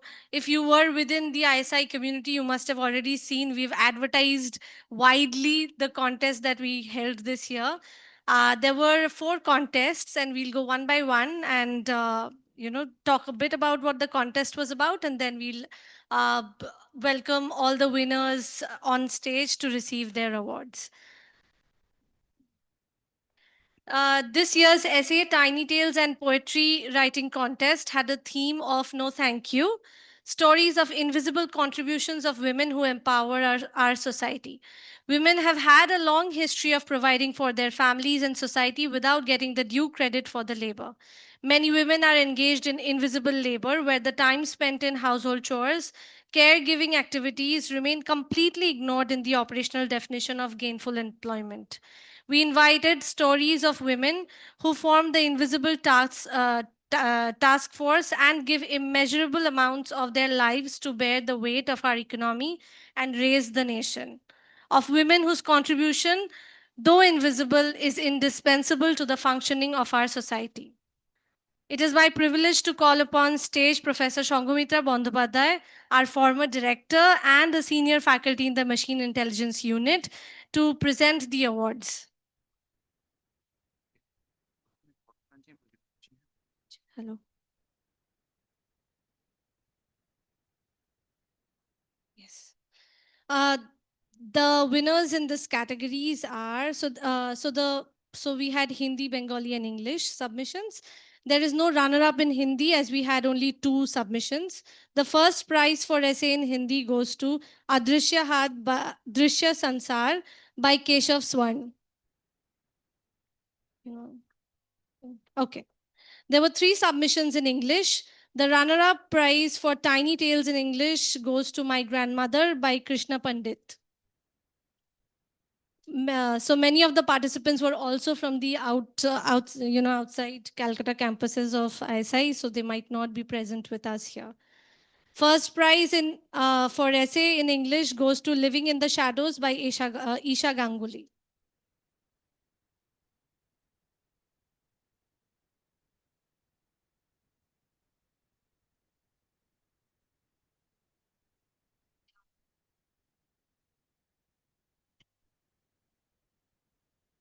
There were 7 submissions in Bengali. We have a tie for the runner-up in Bengali.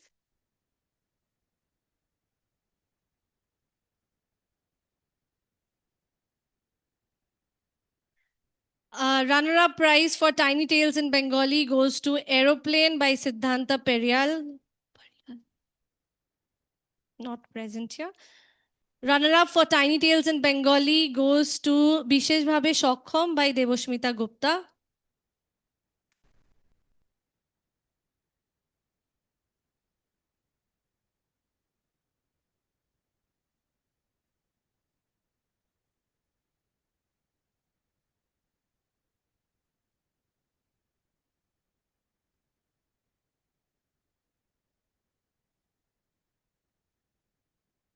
The first prize for poetry in Bengali goes to Obolar Okhan Theke Shokti Joygan by Tanushri Bera.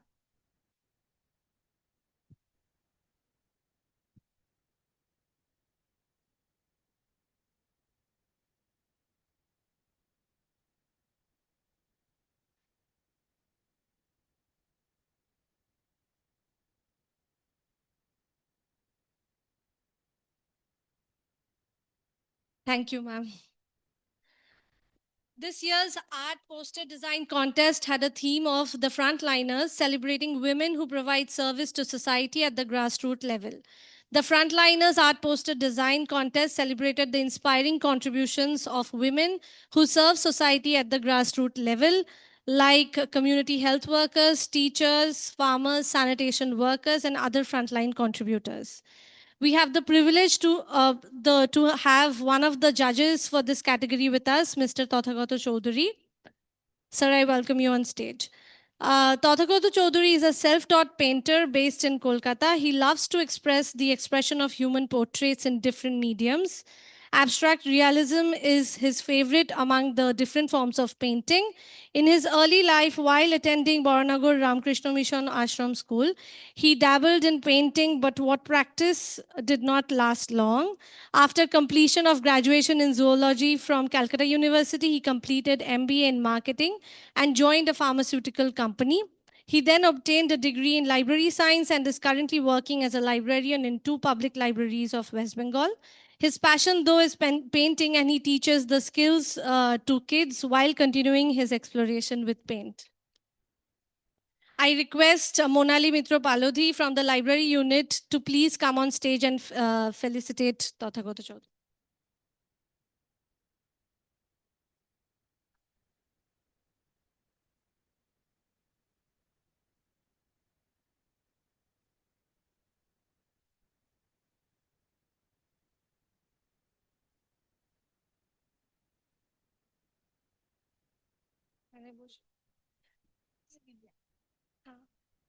Please be on the stage for the certificates. Yeah.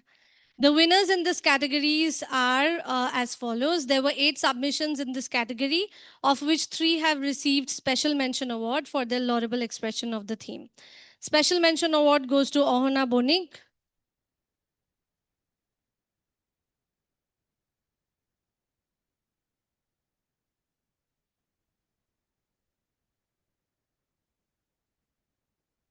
Padmanetra Naskar,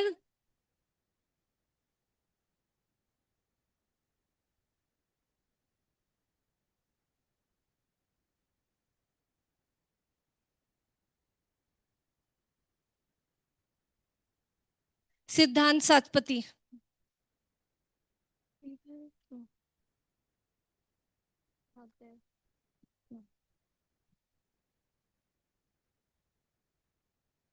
Runner-up is Obidip Mitro.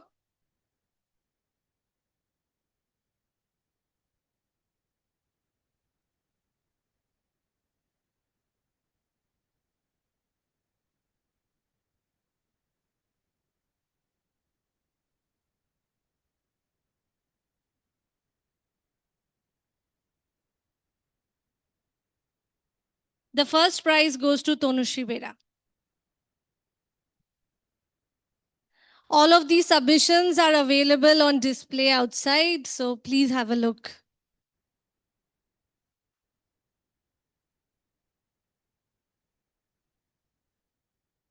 Thank you. This year's photography contest had a theme of "It is when you give of yourself that you truly give." We invited stories of selfless mentorship, generosity, care that has harnessed an environment of harmony, solidarity, and has given strength to march forward in life. I request Monali Di from Library Unit to please come on stage and felicitate Professor Arup Bose. Professor Arup, achen ki? Arup Bose. Is he there? He's not. Just please give us 1 minute. ছিলেন তো এখানে Is not there? Just একবার জিজ্ঞেস করো sir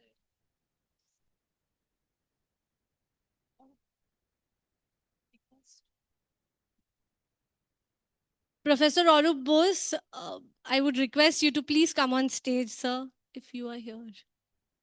I don't think he's here. Prize দিয়ে দাও। তাহলে আমি ম্যামকে ডেকে নিই সঙ্গীতার মধ্যে। ওখানে রেখে কে ডাকছি তুমি?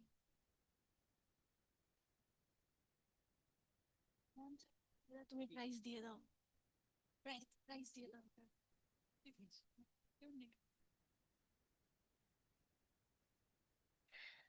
I request Professor Molay Bhattacharya to please come on stage and give the prizes for this section. The winners, so we had 13 submissions in this category, of which 3 have received Special Mention Award. Special Mention Award goes to Turjo Ghoshal.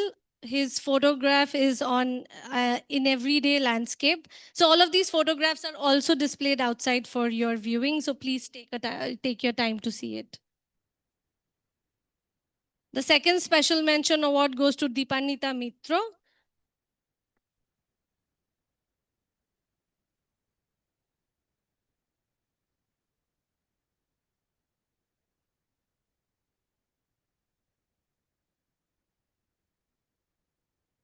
Her photo's caption is "The Mentor's Thread."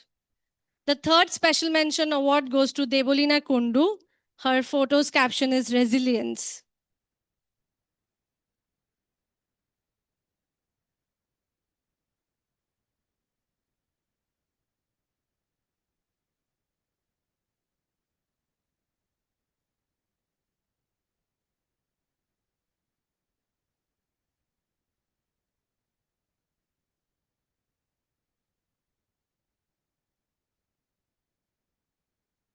The runner-up award goes to Orko Pal for his photo titled "Burden of Livelihood."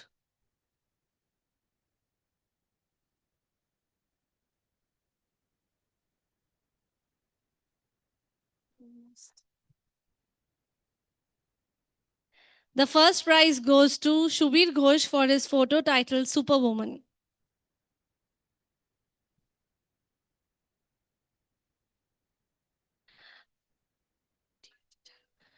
We also had a fourth contest on a 2-minute visual storytelling. The theme was "Take Me by Your Side in Times Troubled and Nice." This was mostly on empowering women by treating them as equals. And the responsibility of empowering women does not lie with women alone. It takes the entire village to empower women. So we did not, unfortunately, receive any submissions for this category, but this is just a sensitization to be more prepared, maybe, and give your submissions for video storytelling categories next time. Thank you so much, and we'll soon start our cultural program. So maybe if you want to take a break of 5 minutes, and we'll be back.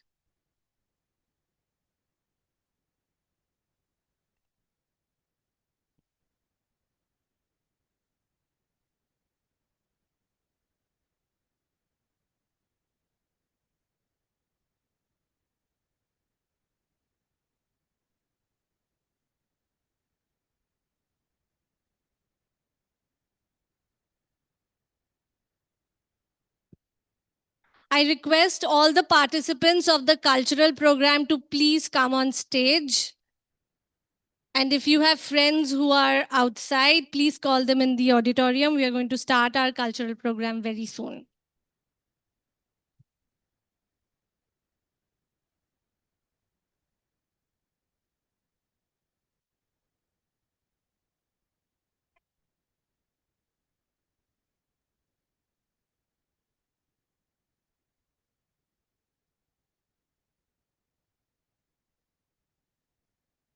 The participants of the cultural program, please come on stage.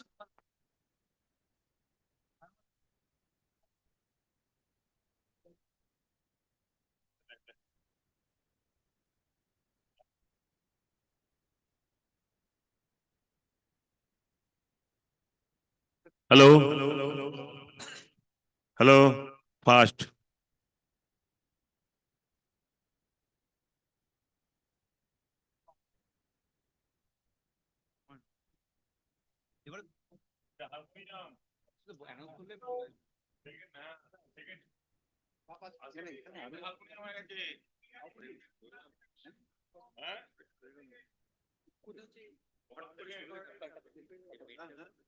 Hello. Second. Hello. এই এখানে এখানে এখানে আমাদের দুটো দরকার place লাগবে দাঁড়িয়ে যাবো আরেকটা এসে ঠিক আছে হ্যাঁ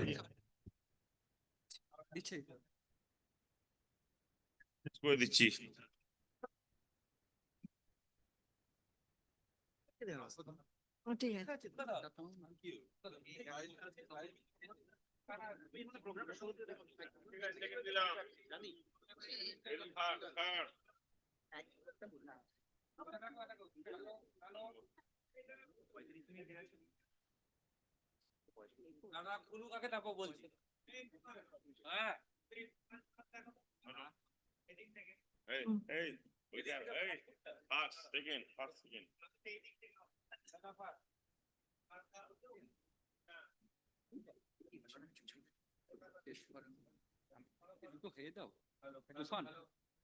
Hello.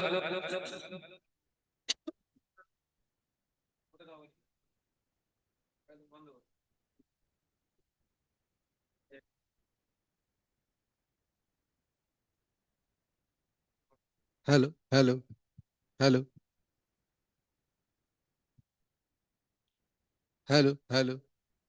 কোডলেস আরেকটা হবে Hello.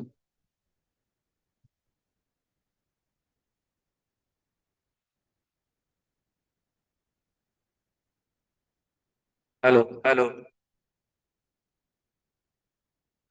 হ্যালো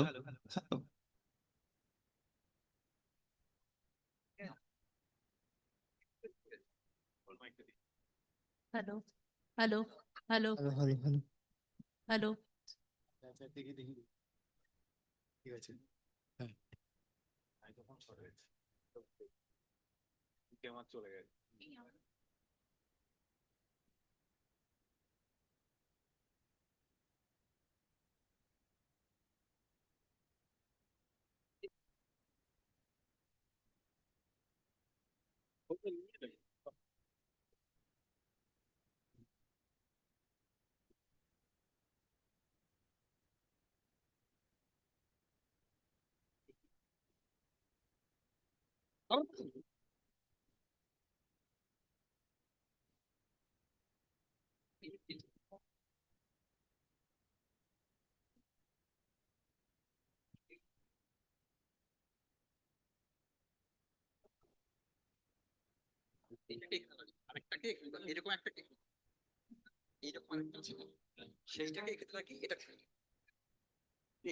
হাতে নিয়েছে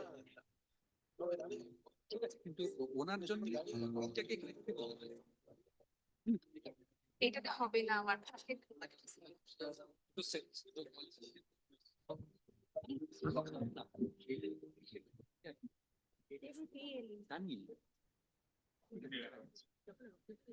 The making of the other. One is not born, but rather becomes woman. Simone de Beauvoir famously remarked, no biological, psychical, or economic destiny defines the figure that the human female takes on in society. It is civilization as a whole that makes her what she becomes. A female child grows into a girl, and societal expectations and prejudices, their behavior and impositions, gradually mold her into stereotypical role playing. She becomes a typical woman. Any kind of digression is frowned upon. Any kind of transgression is prohibited. Any kind of novelty is nipped in the bud. Exploration into uncharted territories is discouraged, if not forbidden. And wherever the boundaries are not well defined, there are invisible glass ceilings hindering her progress in every direction. These invisible hands of society that have carved the feminine features, sculpted the notions of womanhood, chiseled our senses of propriety, and dictated our destiny, and often not kindly, as time testifies, have evoked protests through the pen of the poets across time and space. Today, we attempt a humble exploration into these various societal angles and dimensions that make a quintessential woman.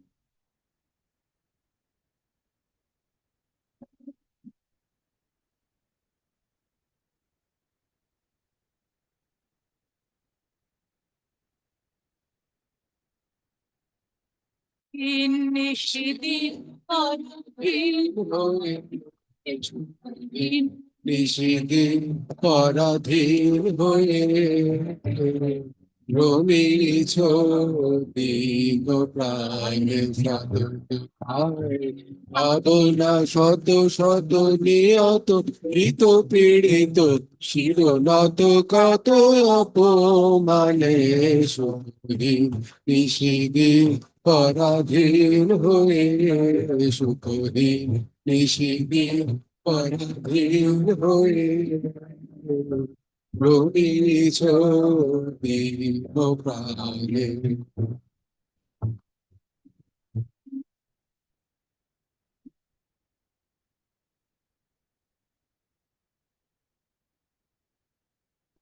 নারে অধয় উঠে বাহির অন্তরে ফেরি তোরে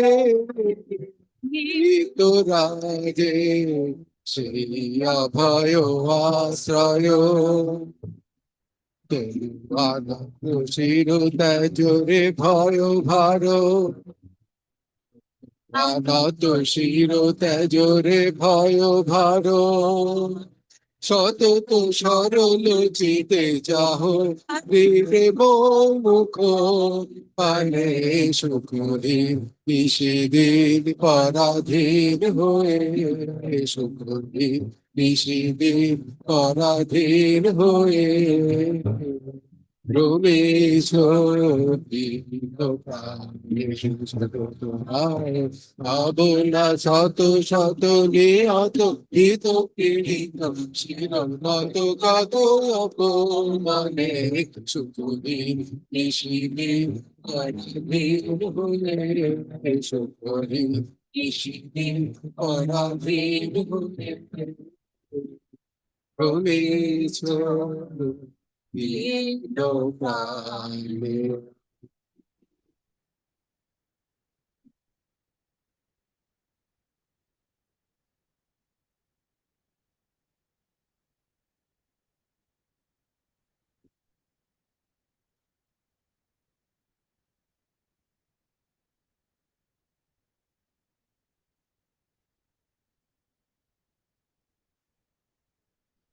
হিম্যান পুরুষ এসে ঘোমটায় ঢেকে দিল মানবীর মুখ, শতপুত্রে কোল ভরে দিল, চোখে অঞ্জন লাগালো। বোকা মেয়ে প্রেমে মজে সংসার মোহে দিল ডুব, হাতের বাইরে তার বিরাট পৃথিবী, রাজ্যপাট, রণনীতি, পুঁথি আর শিল্প নিয়ে নারীর অজ্ঞতা কয়েক হাজার শ্লেষ তুলে এনেছিল ইতিহাসে। পৃথিবীটা এতদিন পুরুষের ছিল, তোমাকে দিলাম আজ তার আধখানা। ওরে বাবা ফেমিনিস্ট, বললেন বৃদ্ধ কুলপতি। সন্তানের অধিকার স্থাবর জঙ্গম সব অর্ধেক অর্ধেক, তোমাকে বাসবো ভালো কিছুটা নিজের জন্য রেখে। সংসারের নুড়ো জেলে ওই মেয়ে রসাতলে যাবে। গেলেও যাবার আগে উত্তর নারীকে বাঁচবার উপযুক্ত একটি পৃথিবী দিয়ে যাব। নতুন শতকে এই হেস্তনেস্ত হোক। সবার উপরে সত্য যে মানুষ, তার পাশে মানুষীয় যেন ভালো থাকে। মেয়েগুলো ধরে ধরে ছেলেদের মারবে এবার। ভাতে ও পানিতে মার যে খেয়েছে, সেই মেয়েগুলি মমতায় বেড়ে দিত সোনা মুখ, ভাপানো ইলিশ। যে মেয়ে ঘোমটা খুলে সূর্যকে দেখেছে, সেও চায় সন্তানের মুখে চুমু দিতে। যে মেয়ে মিছিল করে, সেও রাঁধে, সেও চুল বাঁধে। জানি জানি, মেয়েরা এখন চায় যৌন স্বেচ্ছাচার। আপনি চান না? গতকাল আপনার ছেলে রেড লাইটের মাঠে গ্রেপ্তার হয়নি? তার মানে এই নয় পুরুষ মাত্রেই ওরকম। চটুল একটি মেয়ে, অন্যজন অপাপ মানবী।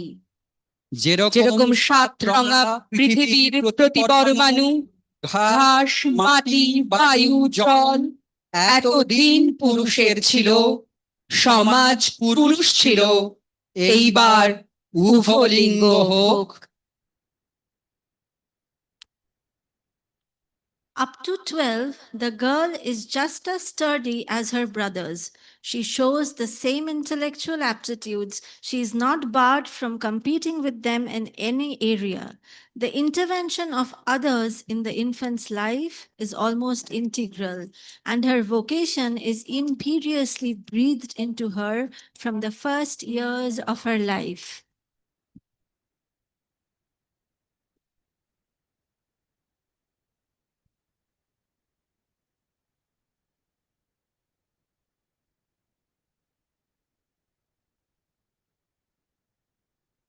See.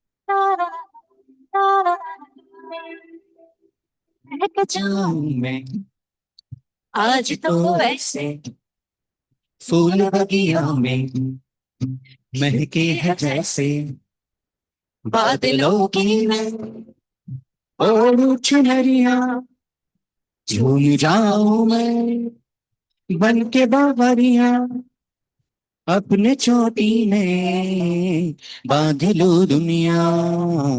दिल है छोटा सा छोटी सी आशा, मस्ती भर मन की भोली सी आशा, चांद तारों को छूने की आशा, आसमानों में उड़ने की आशा। दिल है छोटा सा छोटी सी आशा। हे हे हे हे हे हे हे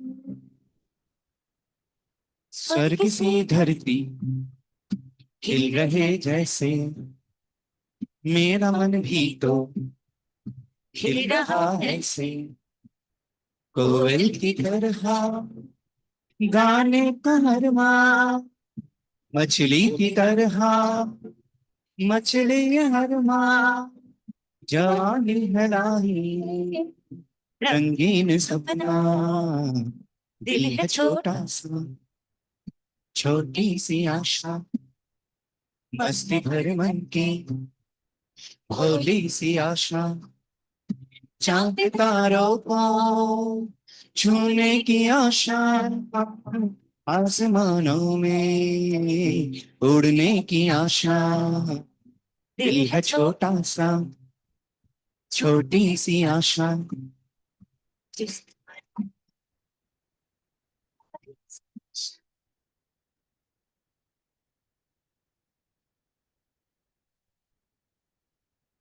The young girl starts to blossom into a beautiful flower. But it's like the flower blossoms only for the rest of the world to inhale its fragrance, get entertained by its beauty. Does anybody ask what the flower wants? That young woman who's standing by the road selling flowers. Today, she herself has turned into a very beautiful flower. To suck the nectar of her body like bumblebees, buzzing around her are so many young men. Today, her address is a hidden alley in the market, where, to fight her hunger, she has turned her body into a shop. That young woman, when she stands at the bus terminus or walks in the midst of people on the footpath, then, on spotting her, those very young men avert their eyes and hide behind the open ends of the saris of their women. That young woman is one of the many young women. And now she's not dependent on anyone anymore. She raises both her hands towards the sky as if she knows that she would be able to touch and hold the moving, glowing, blinking stars, planets, constellations.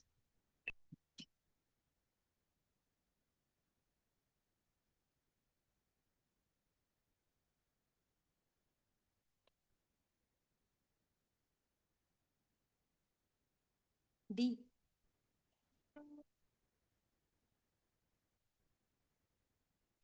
There's a hero. If you look inside your heart, you don't have to be afraid of what you are. There's an answer. If you reach into your soul, and the sorrow that you know will melt away. And then a hero comes along with the strength to carry on. And you cast your fears aside, and you know you can survive. So when you feel like hope is gone, look inside you and be strong. And you'll finally see the truth that a hero lies in you. It's a long road when you face the world alone. No one reaches out a hand for you to hold. You can find love if you search within yourself, and the emptiness you felt will disappear. And then a hero comes along with the strength to carry on. And you cast your fears aside, and you know you can survive. So when you feel like hope is gone, Look inside you and be strong, and you'll finally see the truth that a hero lies in you.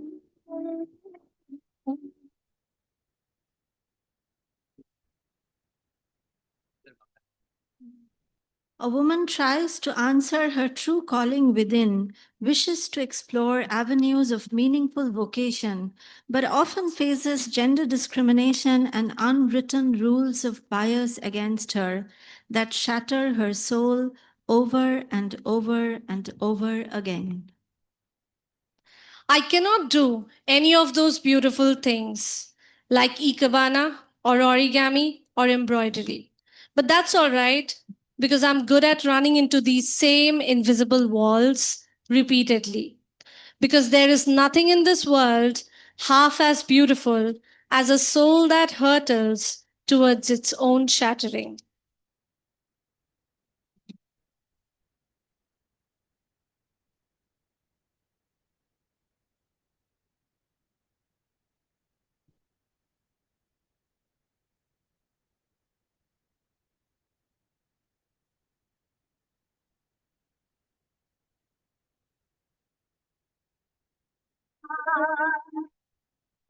মায়া মায় সারা জীবন সকাল সন্ধ্যা বেলা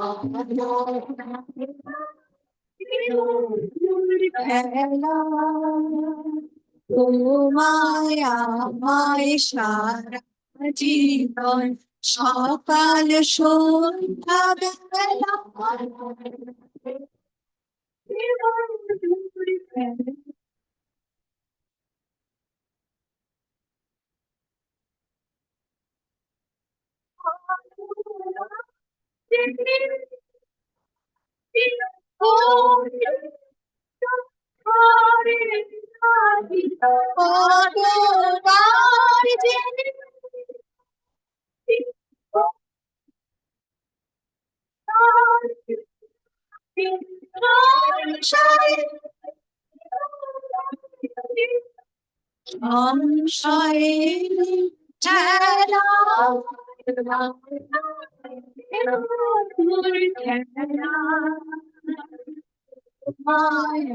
মায় সারা জীবন সকাল সন্ধ্যা বেলা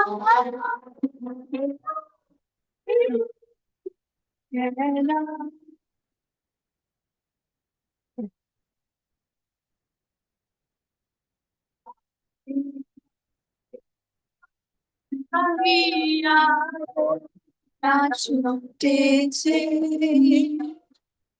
বারে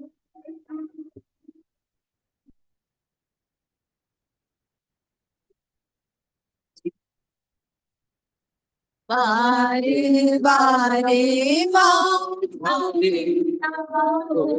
না ছুটেছে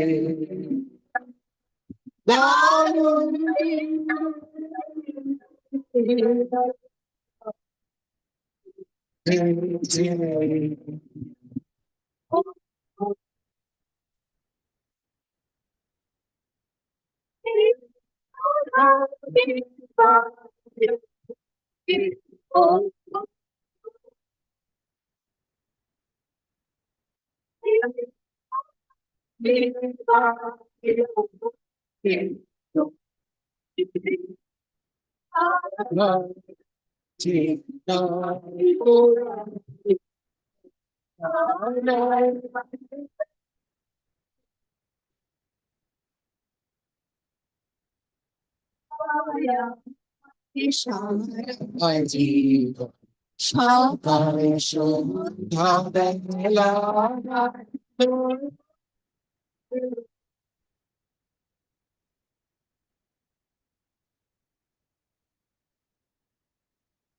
Often, the love of women has been glorified.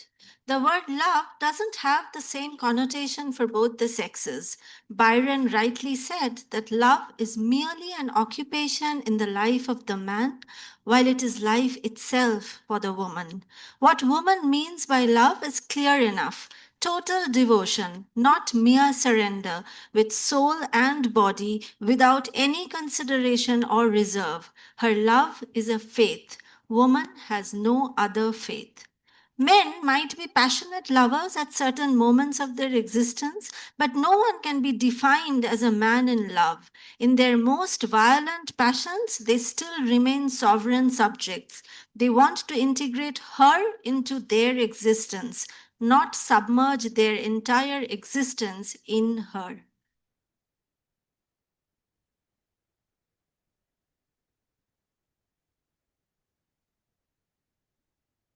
পুরুষ তোমাকে এত ভালোবাসি তাই সহ্য করি যে তুমি ঘোড়ার পিঠে সোনা রং যুবা আমাদের গুহা চিত্রে রোদ এনে দিতে, যে তুমি ধনুক কাঁধে ঘোর কালকেতু দিয়েছ দুরন্ত গতি আমার শিরায়, যে আগুনে দাউ দাউ পুড়ে যাচ্ছি দেখো ওম প্রজাপতি বলে তুমি সে আগুন জ্বেলেছিলে। পুরুষ তোমাকে খুব ভালোবেসে ফেলেছি বলেই শতাব্দীর কাল ছিটে জমেছে হৃদয়ে। ভালোবাসি ভালোবাসি তাই কষ্ট পাই, তোমাকে রক্তঘাম তোমাকেই তবু নুন ভাত। সহানুভূতির জন্য কার কাছে যাব? তুমি পুলিশ, তুমি মন্ত্রী ও প্রেমিক, তুমি বিচারক, তুমি যৌন অপরাধী। কুয়াশা আরোহী তুমি, ব্যাখ্যার অতীত। বাঁ হাতে পরাও শাড়ি, ডান হাতে টেলি খুলে নাও।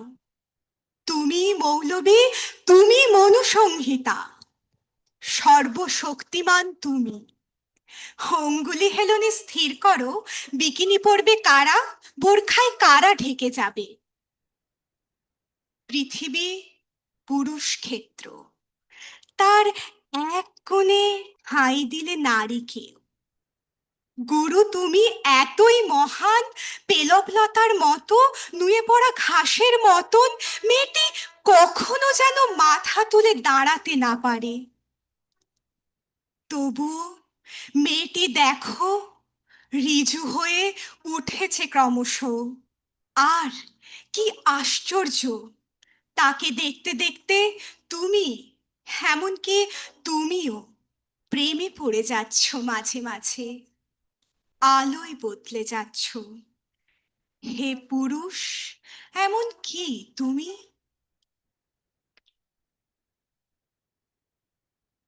What about marriage? How just, strong, understanding, and indulgent a man feels when he pardons his weak wife for her puerile faults.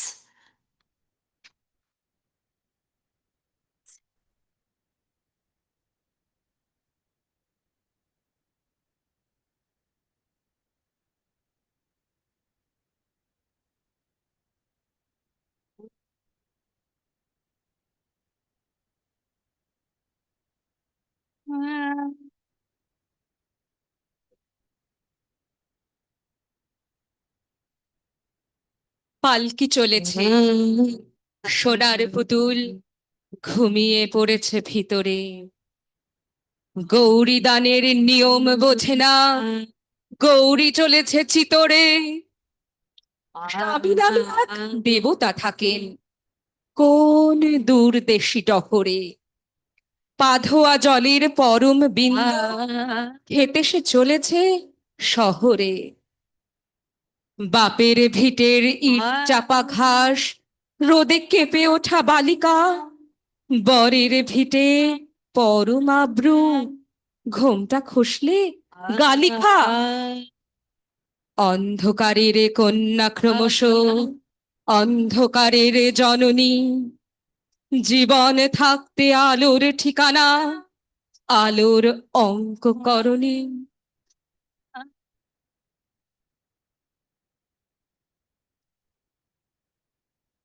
বিয়ে শুনলেই ভয় আজকাল। এ বুঝি মেয়ে হারালো, বস্তায় ঢাকা, ওটা কার লাশ? অমন করে কে মারালো? দধি মঙ্গল উষার আড়ালে, বৈদিক শ্লোকে সন্ধ্যা, একটি রাতের খুশি ধরে রাখে অযুত রজনীগন্ধা। তারপর থেকে কি যে হয়ে যায়, মধু ঋতু খায় পিঁপড়ে। তরুণী বউকে জ্বালিয়ে হাসেন কায়েত এবং বিপ্রে।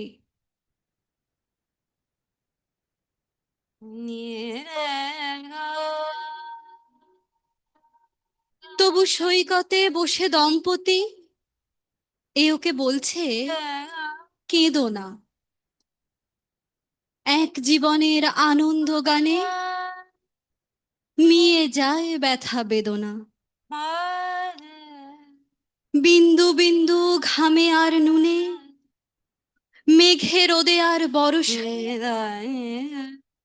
মিশে যায় দুটি মানুষ মানুষই, রাগে অনুরাগে ভরসায়। একটি দীর্ঘ ভ্রমণের পথ, একা দুটি অভিযাত্রী, একটি যৌথ কর্মশিবির, তেতো দিন মধুরাত্রি।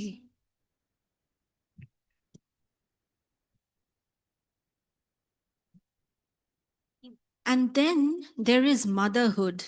It's like the culmination of all reasons for being a woman, the ultimate epitome of love and care, the complete personification of sacrifice and destiny, glorification of the feminine.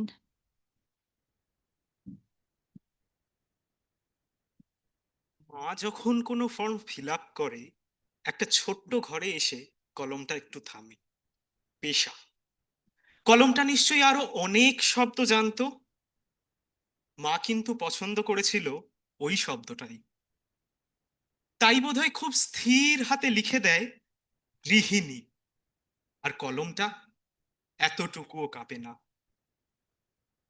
আলমারির ভিতর একটা নীল রঙা ফাইল আছে, মায়ের MBA ডিগ্রির কাগজ।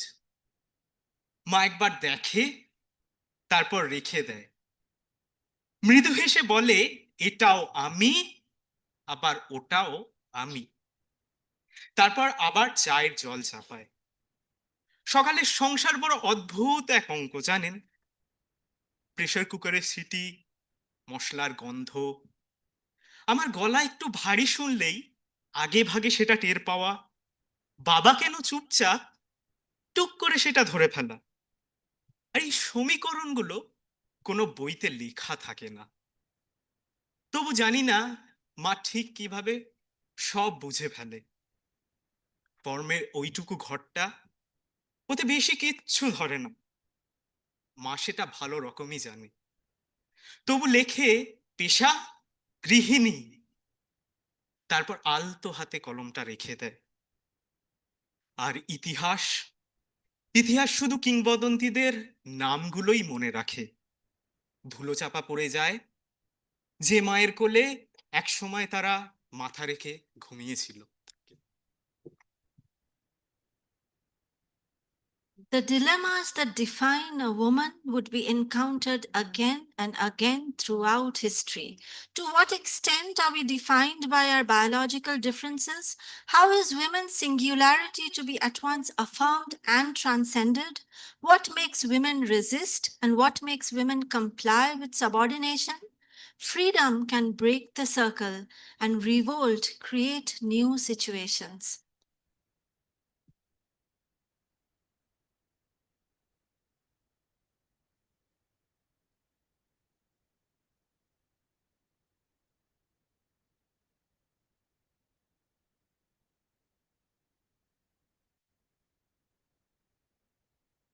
বাজলো very বাজলো ভেরি অগোনার কুলবে রিকোদে রিকোদে বাজলো ঝংকারে ঝংকারে বাজলো ভেরি কখন আমার খুলবে দোর রিকোদে রিকোদে ঝংকারে ঝংকারে বাজলো ভেরি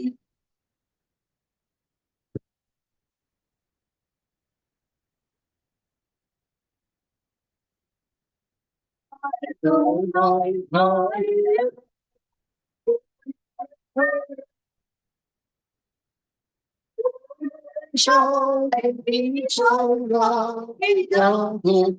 জুড়ে ফেরা ফেরিও ঝঞ্ঝার ঝঙ্কারে ঝঙ্কারে বাজলো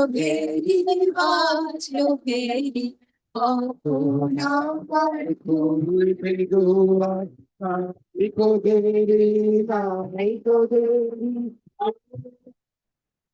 ঝঞ্ঝার ঝঙ্কারে ঝঙ্কারে বাজলো ভেরি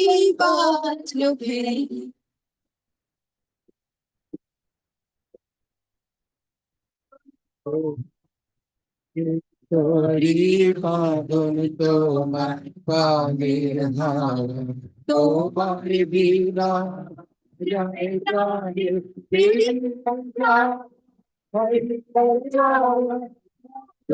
তোমার পাগের তোরি বাদল তোমার পাগের হার তোমার বিনা জয় জয়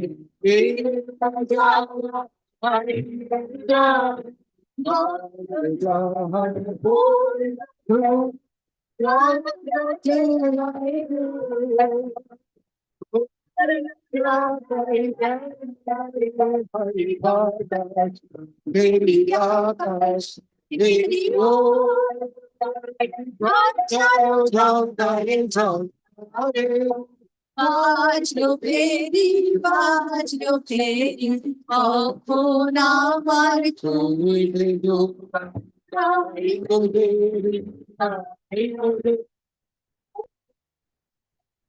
ঝংকারে ঝংকারে বাজলো ফেরি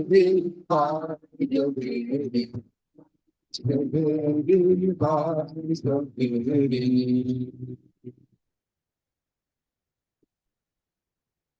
Thank you very much. I would request my fellow artists to please come forward as I introduced everyone.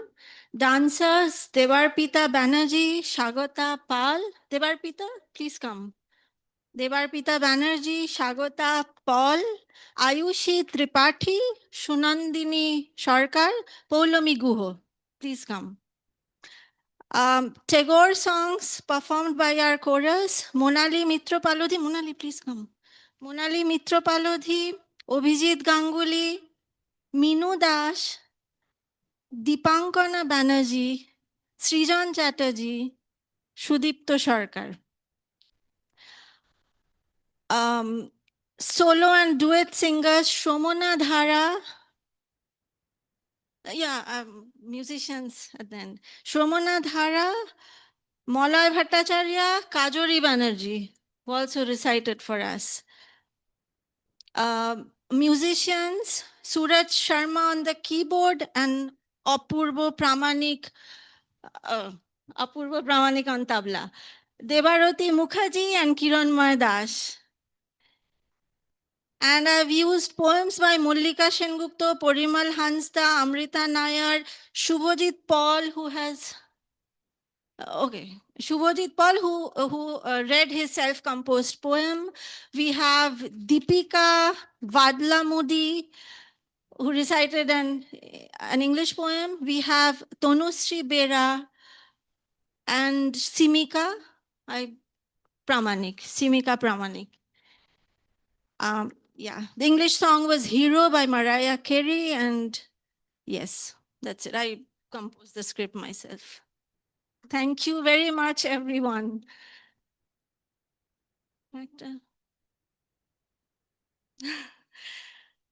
Thank you.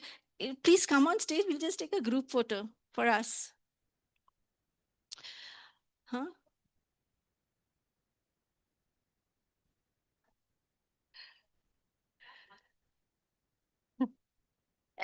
All the committee members requesting you to please come up on stage. Their efforts behind the scenes this wouldn't have been possible without that. Shumana, Sharbanidhi, Shreya, Shamolina. If I'm missing anyone, please pardon me.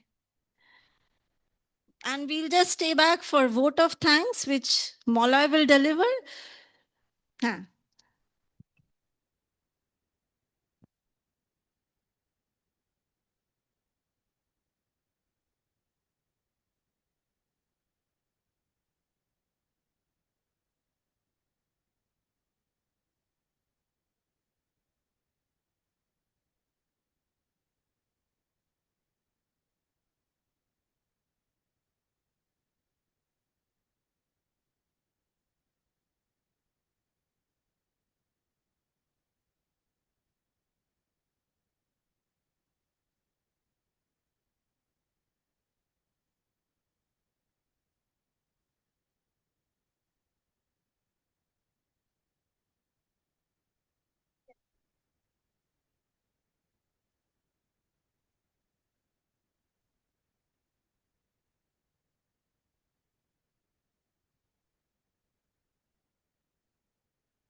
Our Honorable former Director, Professor Sanghamitra Bandyopadhyay, our respected eminent guest, Dr. Tania Chakraborty, Principal, Sri Shikshayotan College, Kolkata, our most valued invited guests, judges, contestants in different competitions, ladies and gentlemen in general.